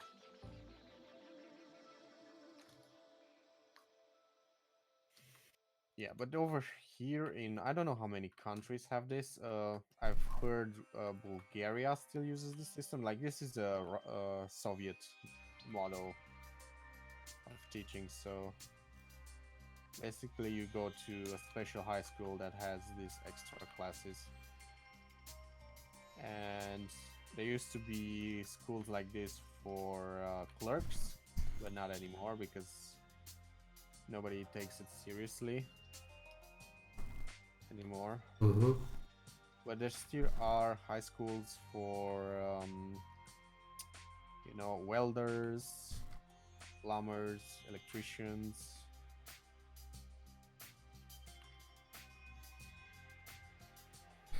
Yeah, it sounds like my wife went to one of those for language, specifically English language. So she's an immigrant from Kazakhstan. So she went to Oh wow! a university that specializes in just teaching language. This was in Kazakhstan. Yeah. Oh, actually, now it makes sense when you're telling me. Yeah. And also there was more philosophical types of pure math type of schools, and physics and maths, and I don't know how to say it in English. Here it's called philology or something like that. So it basically was like history mixed with literature study and language studies. Yeah. As a high school.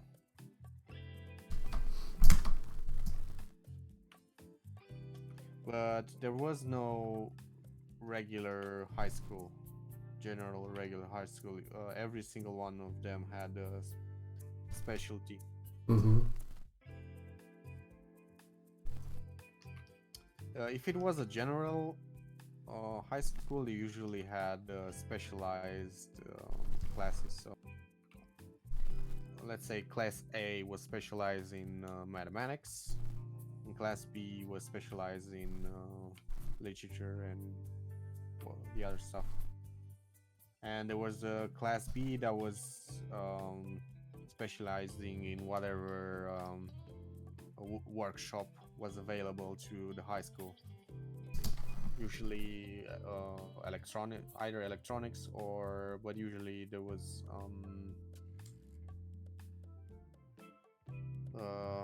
wood crafting, but not wood crafting the way I see in American movies. You basically learn how to do furniture. Carpentry. Yeah, carpentry. That was the most common one. Yeah. So not just a wooden clock, but a dining table with full set of chairs. Yeah. Special hinges and yeah. I think that was the most common one.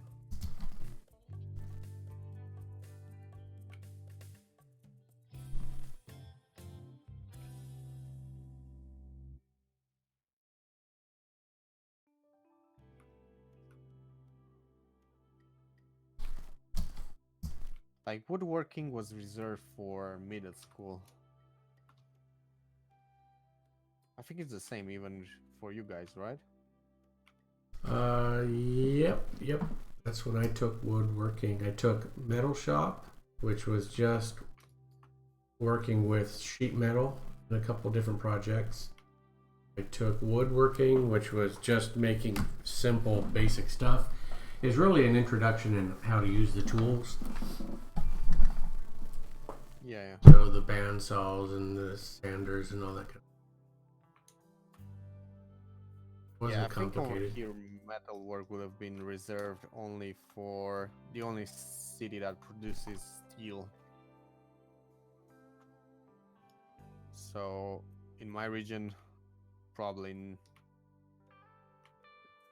there was no metal work middle school. Yeah, like I said, mine was more of sheet metal, and we didn't do any smelting or anything like that. It was just all about bending and twisting and manipulating sheet metals into other shapes. Yeah, gotcha. Now that I think about it, it was really depending on what kind of factory there was in the city. Yeah. Like I went to there's kind of like a national level aptitude contest.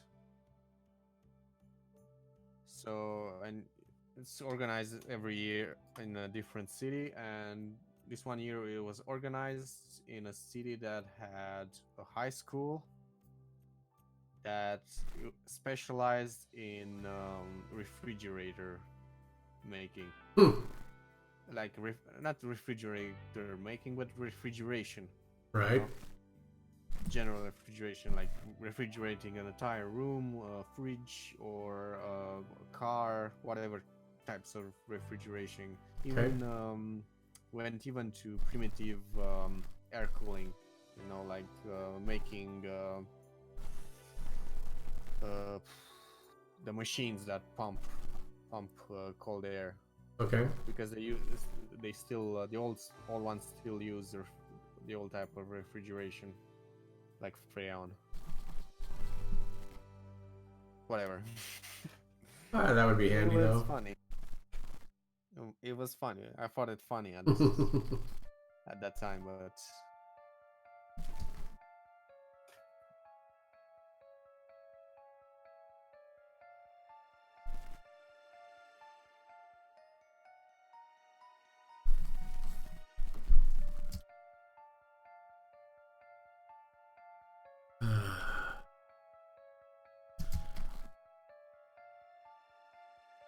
I bother to put in highlights.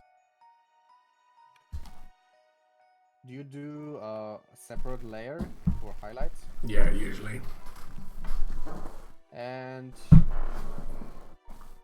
I find it really counterintuitive because I used to painting oil paints, and I'm not used to the idea of painting on different layers. Mm-hmm. And I I don't know how to make semi-transparent coloring in Clip Studio.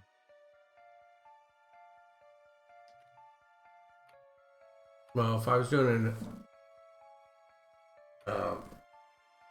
a highlight layer, then I would try to do. I might do soft light first, or depending on how bright I want it to be, I might be doing a screen layer instead. And do you do the soft light on gray shape, or do you do it directly on the flats? I do it directly on the flats. Let me see. It doesn't work for me directly on the flats. I think I want to try doing on a gray shape. Well, I do it, yeah, I mean, technically I do it on its own layer above the flats. Now to make things even more complicated, my earlier stuff, so I didn't do it today, but my earlier stuff is I would do what I would call my form map, which was all grayscale. You know, I think it'd be easier to just show you. Let me show you one of my old ones. Yeah, okay.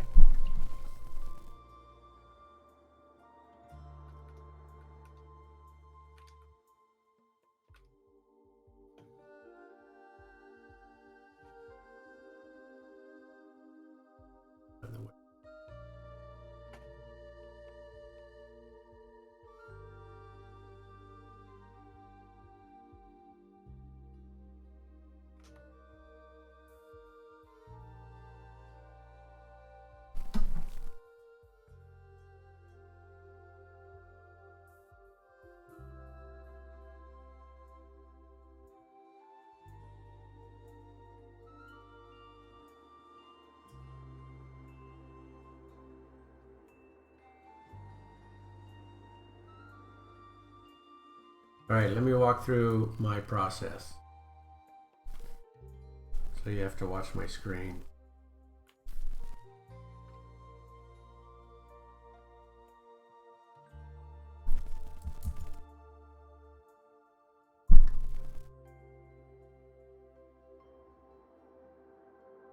Do you see it? Are you caught up to it? I still see the sketch, the red sketch. The red sketch. That's good. That's the starting point. All right. So for this particular picture, I did the red sketch. I happened to do it twice because it was a commission. So the guy asked me to do longer arms and longer fingertips. And then on top of that, I do a rough, which is basically a sketch, but I'm not too concerned with the lines yet. Really do a rough thinking. Usually that's when I apply close. Usually in the gestures I don't apply close, but in the rough I do. And then I do a render stage, which is supposed to be a true pencil stage, so I try to be as tight as I can. I did a couple. So then I do, oh, this one I didn't do borders, so then I do inks. Now this is where it gets a little bit different. So then I have a layer of gray, and I do my form map. What do you call it? I call it my forms, you know, like shape and form, my form map. Oh, I see. But what it really is it's all it really is doing is a light source from the camera, from your view, when you think about it. So all it's really doing is applying a light source from the viewer. But my idea was that's where I would get the shapes, and not the lighting, but just the shapes, because everything has a little bit of roundness. So it's kind of taking that idea of that ambient occlusion, but making it a lot simpler, a lot easier to do. Now, I'm not saying this is a great process. In fact, I'm going away from it, but this is what I was doing for a long time. So then, when I applied my flats, they're actually applied as a hard light layer at 60%. And that's because I wanted something that was desaturated. If I did a hard light at 100%, I mean, it's like purely saturated colors. It's pretty hideous. I do the 60%. Oh, so you add the flats over the form layer. Yes, because the way it is the form layer at 50% black. Okay, if I have a flat black, excuse me, gray. So if I have a flat gray, and I do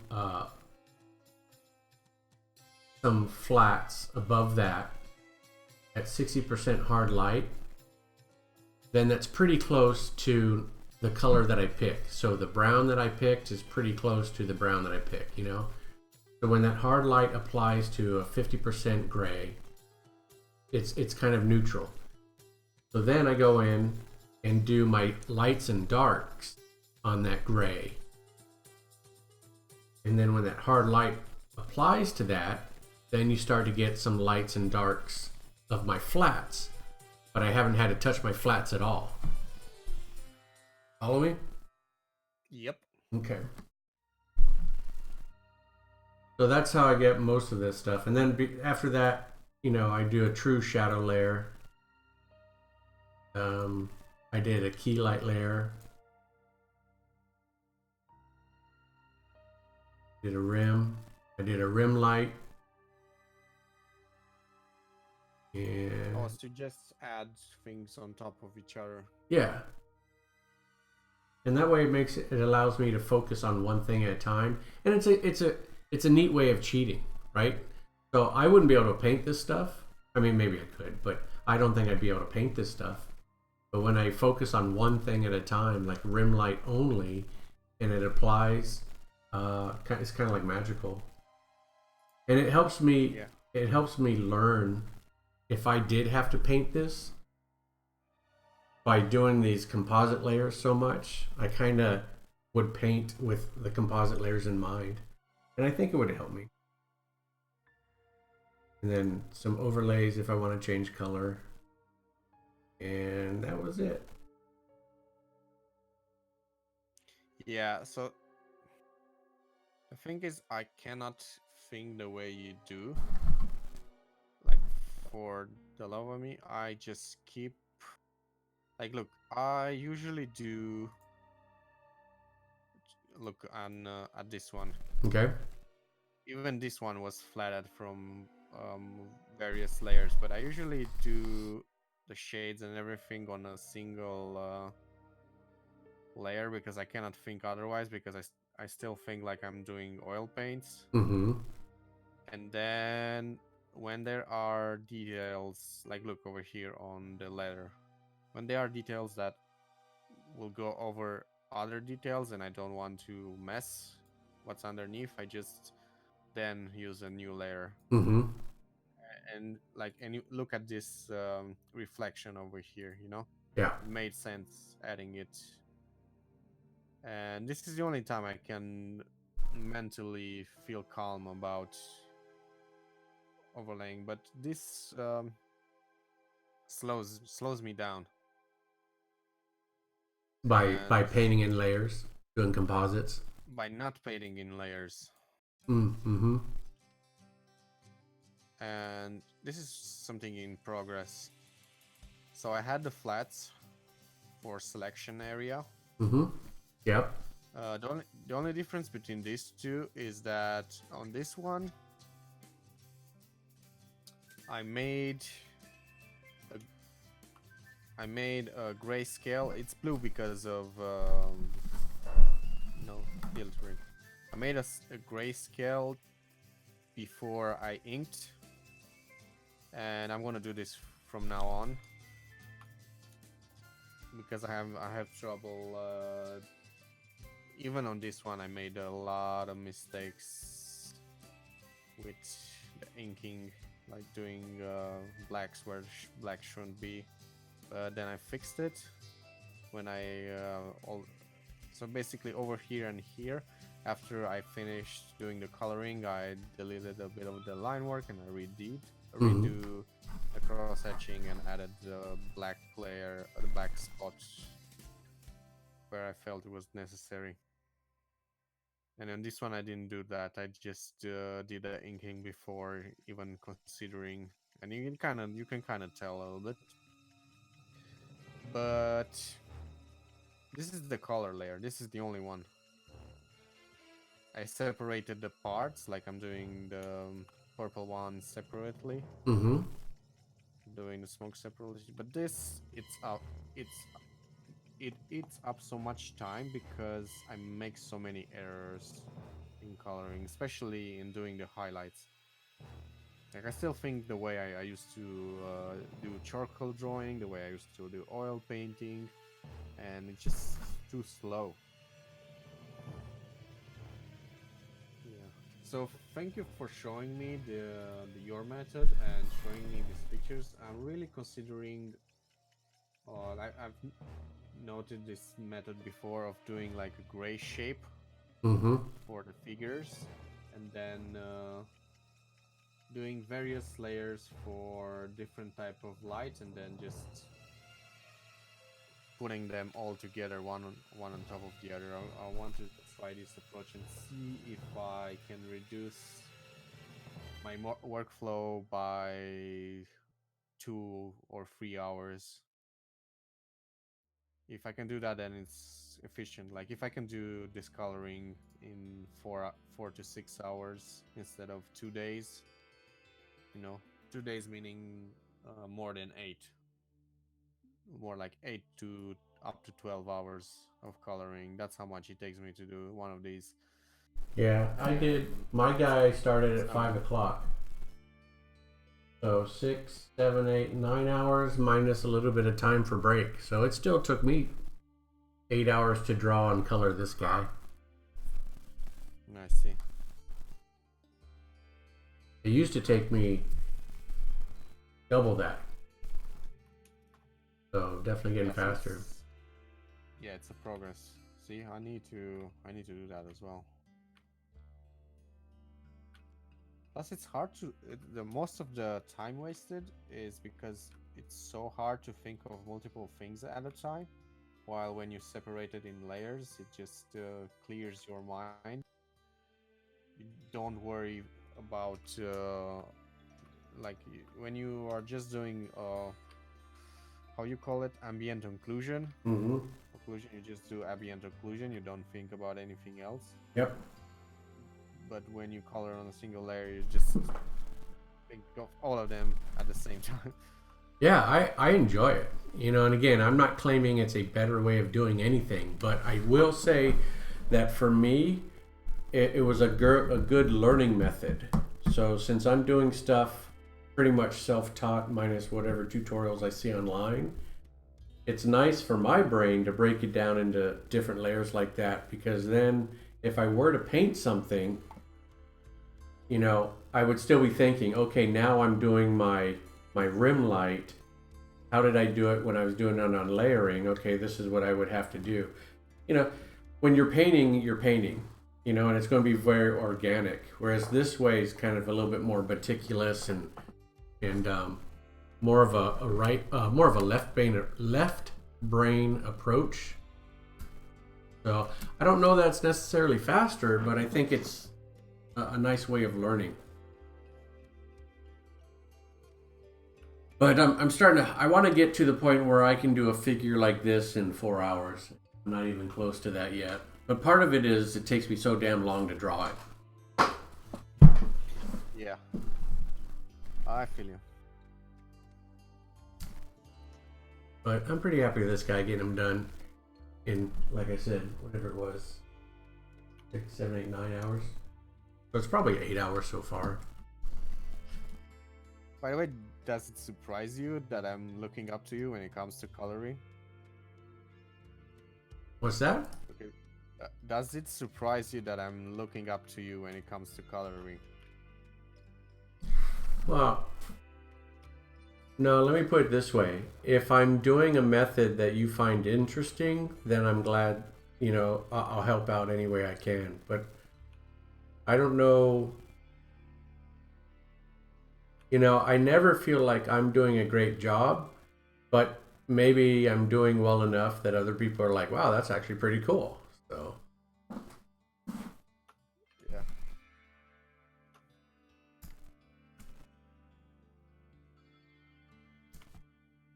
so I don't know. I think, you know, I'm pretty happy with this picture, this image, the rendering and the Yeah, you coloring should. and stuff. It's so good, man. It's so good. I would do, you know, but this is not a problem. I would do everything a little bit more saturated, but that's my taste. Yeah, see, I did that. That's specifically a choice that I made way in the beginning. But I get you. I understand. Who was that? Lawpad? I just got to follow. Lawpad97, thank you for that follow. So let me put in a link. I'm dual streaming with my friend here. And there we go. So if you feel like watching his channel as well, obviously you're listening in and we're having a conversation on coloring and different methods of coloring and painting. So welcome aboard.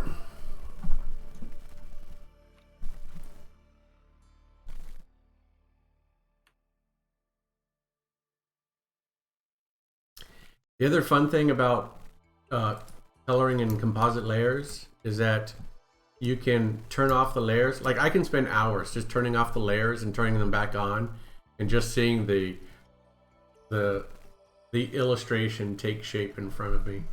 So much fun. Thank you, Lawpad. Thank you very much. That's what I do. Is I draw D&D creatures and monsters and characters and all kinds of stuff like that. So if you like this, please do follow my Instagram because that's where I post everything. And then tonight, this is a gnome character in the Dungeons and Dragons campaign that I play in with some friends. So definitely just drawing for fun tonight.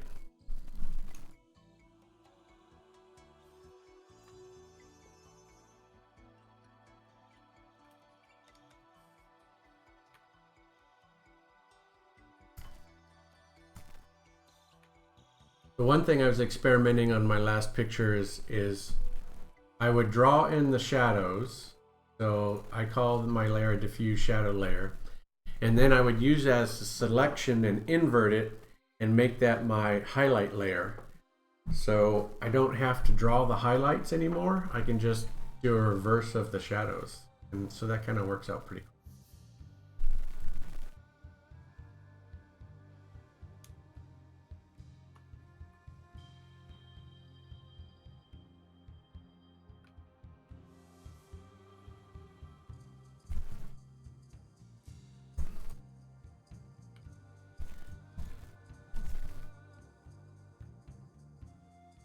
Won't work.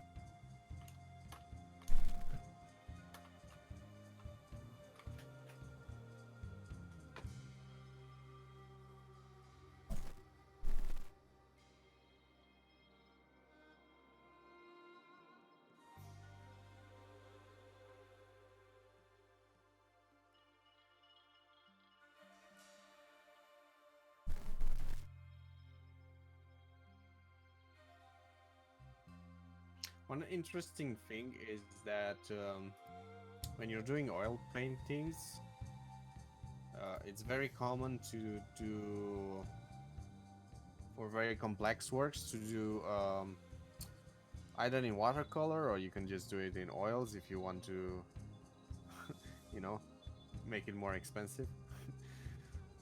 But gouache is the best alternative to. So you would do preparatory sketches where you did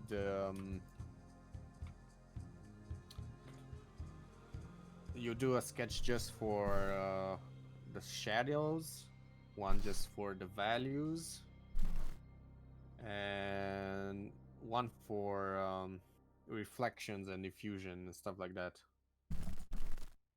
And then you would use this free reflection, free fast sketches to map where you need to do each one of them in the final painting.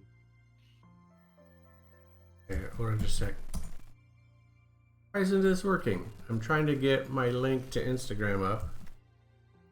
Maybe it's Instagram. Yeah, there it is.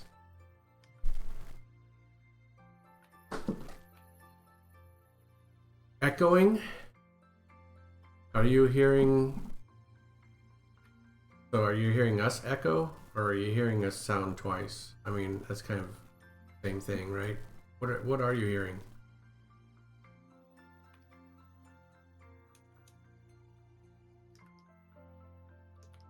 I don't think I think I've got your channel muted. Yeah. I'm not quite sure what echoing you're hearing, unfortunately.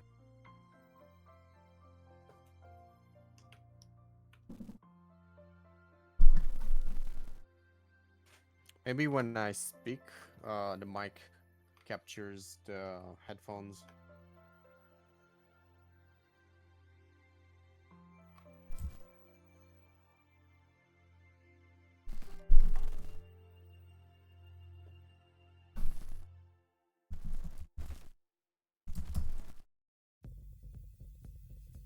That works, okay.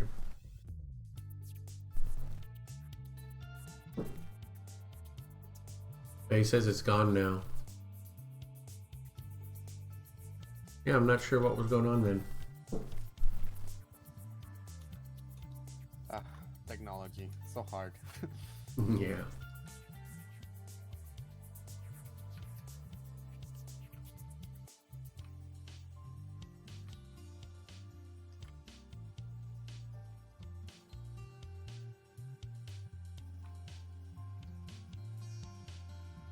Oh, only I was echoing.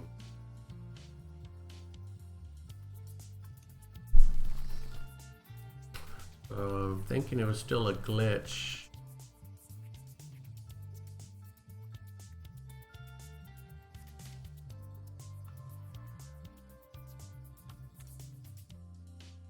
Yeah, I'm not quite sure. I have two browsers open, but they're both muted, so you wouldn't get any feedback that way.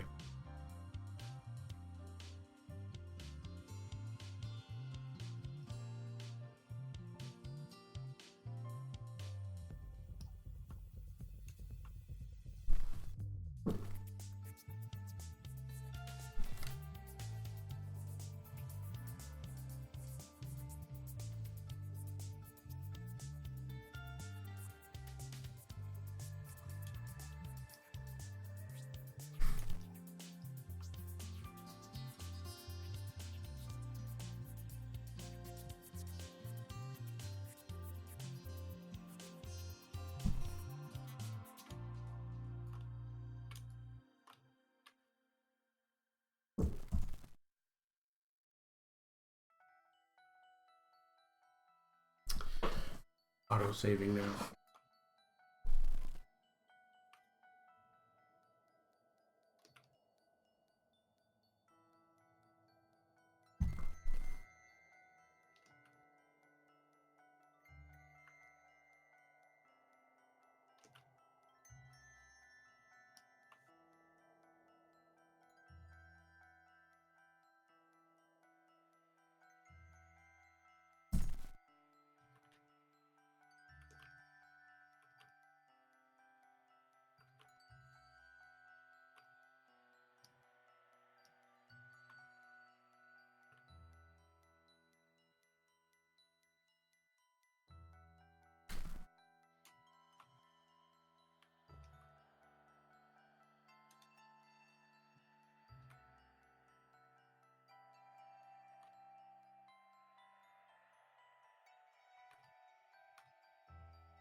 Actually, this thing just came up into my. What if instead of finishing this comic book project, what if I just started a different one? Like new story? Yeah, something where I can draw it really fast, although I don't see the point.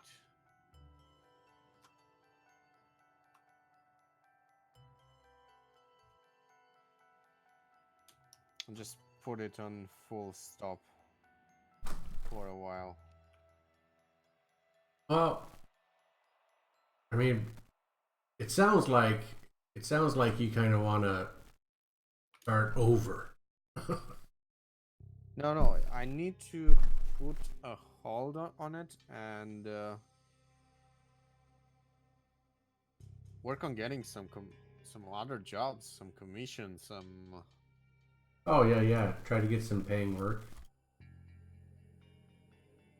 like actually getting back into what I used to do, even though I'm not good at it. Like trying to get back in illustration and repolish my what little graphic what little not graphic design but editorial I knew, and then work more on getting more graphic design knowledge so I can get some jobs. Mm-hmm.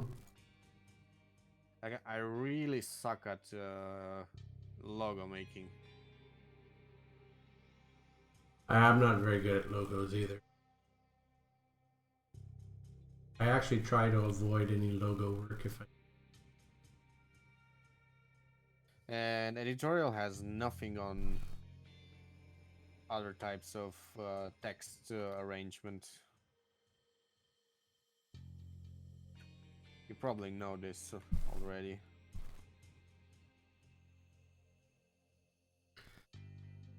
I don't think I've done all that much editorial work. Well, at least you know you have to align text more rigorously on in editorial, and when you're doing a poster or stuff, something simpler, it just doesn't make sense time-wise. Sometimes it doesn't make sense to go all that, all that trouble to rigorously grid and arrange all that text. Doing it the Swiss way. Yep.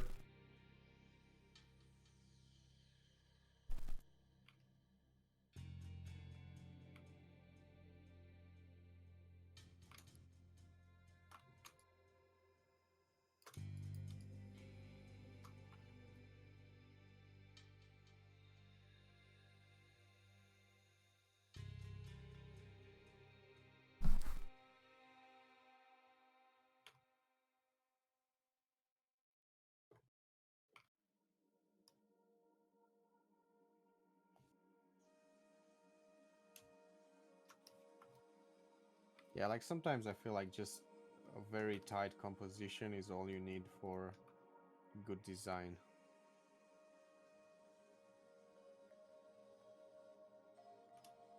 Like forget about text grading and stuff like that, because when you have so little text, it's not even worth it.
I don't know. Am I too hopeful when it comes to doing illustration?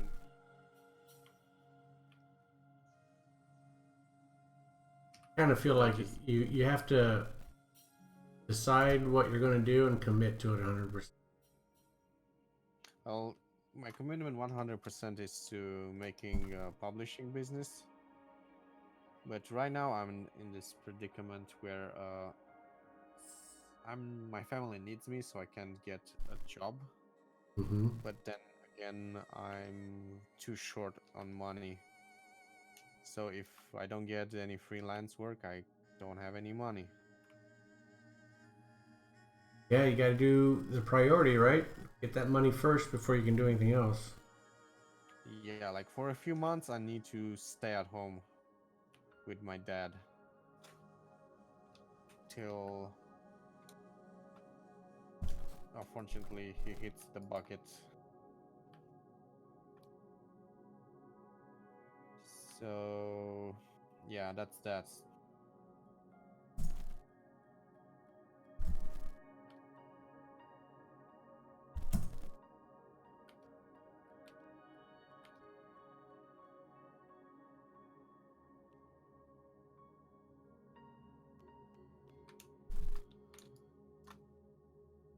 And yeah, besides the sad part of it, doctors before said he would hit the bucket before, and it's been 2 years already, and no, I'm not really sure if this time it will not happen again. Like maybe he will get another year or a few more months of life.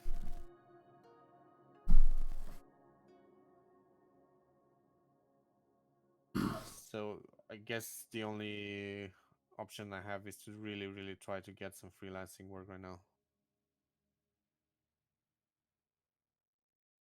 And get a stable job later on next year. I mean, early next year.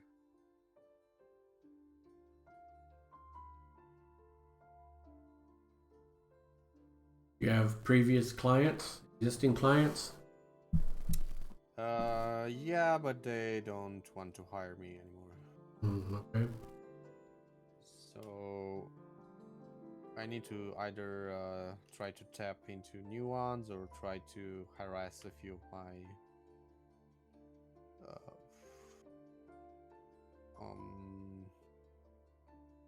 colleagues from the graphics and graphic design departments who work in the field. Like there was a guy who wanted to pass work he didn't want to do, but I turned him down because I didn't like the client. I don't like working for the government over here. It's the worst kind of jobs you can get. It's not like in the US where you get benefits and stuff like that. Right. You get jobs where you end up being paid even 2 years later. Oh, that's horrible. Yep.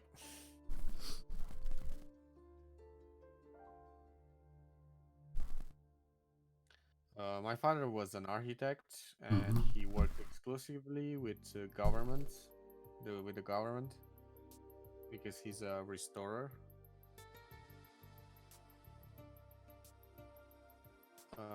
He doesn't restore like taking a derelict house and making it brand new. It's about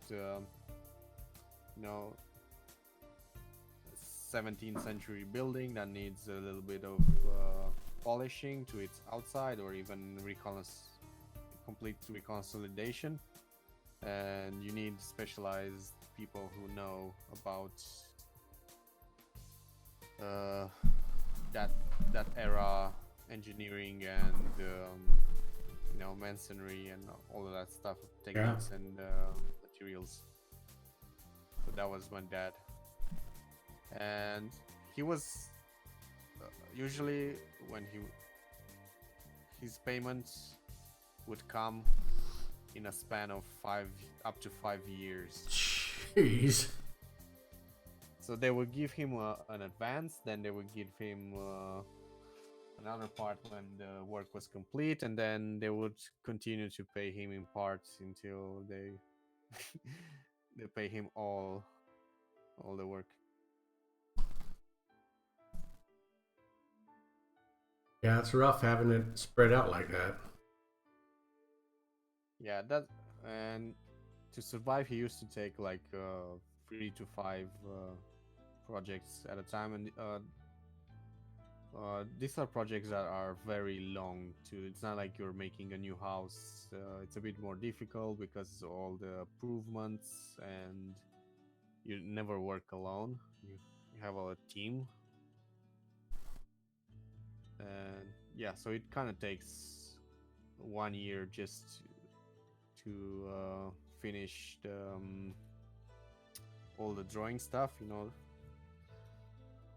all the architecture stuff, and then another half of a year before the actual how do you call it, construction site begins. It's a long time. Yep. And considering it's Romania and things are built slowly over here, it takes another year or two just to finish the job. Even though it should take, normally it should take a maximum of 8 months. But yeah, things move slowly over here.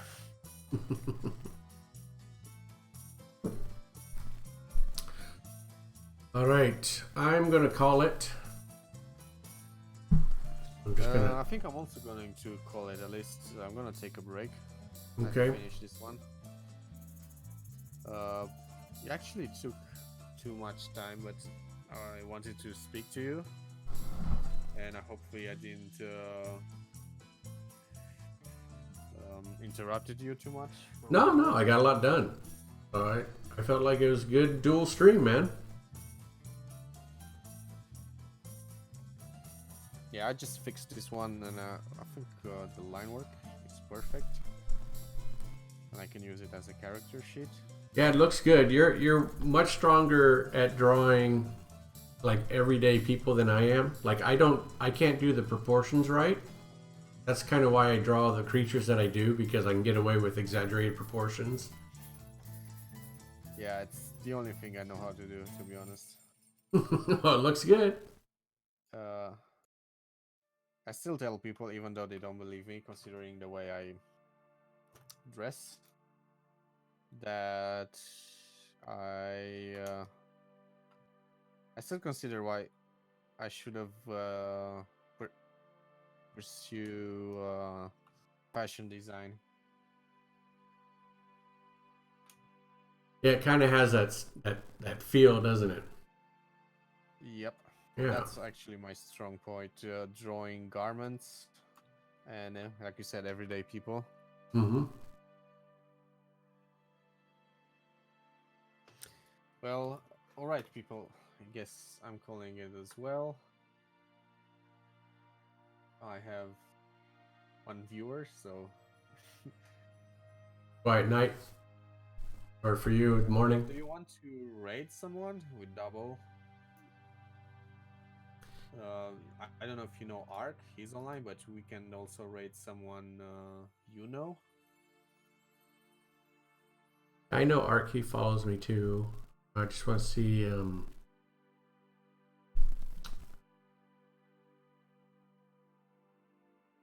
usually this late the other artists that I follow are not on.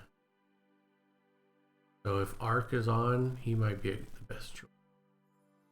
Yeah, that's then I will raid Ark if you raid him as well. Yep, sounds good.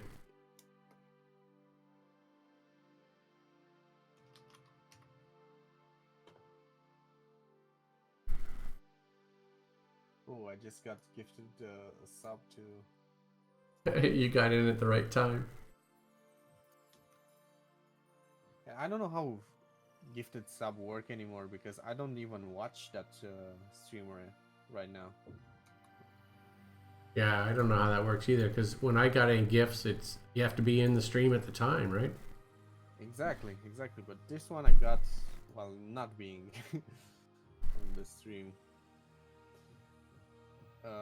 Do we do a double sign off? Yeah, I'm getting ready to hit the raid button. So anyone who's following Ark does all kinds of crazy stuff. So pretty interesting guy. Lately, he's been doing a lot of 3D artwork, so it's pretty neat. Thank you, everyone who's watching in my channel. I will see you guys next time. Yeah, thank you as well for anyone watching on mine. I've been joined by Rob. I didn't put the right link. I've been joined by Rob Shep Art. You can follow him there, and see you on Arkside. Goodbye. Goodbye.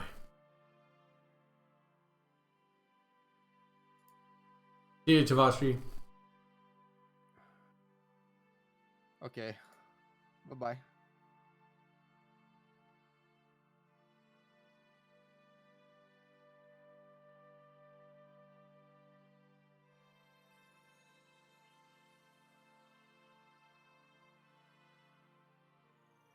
So we don't switch over.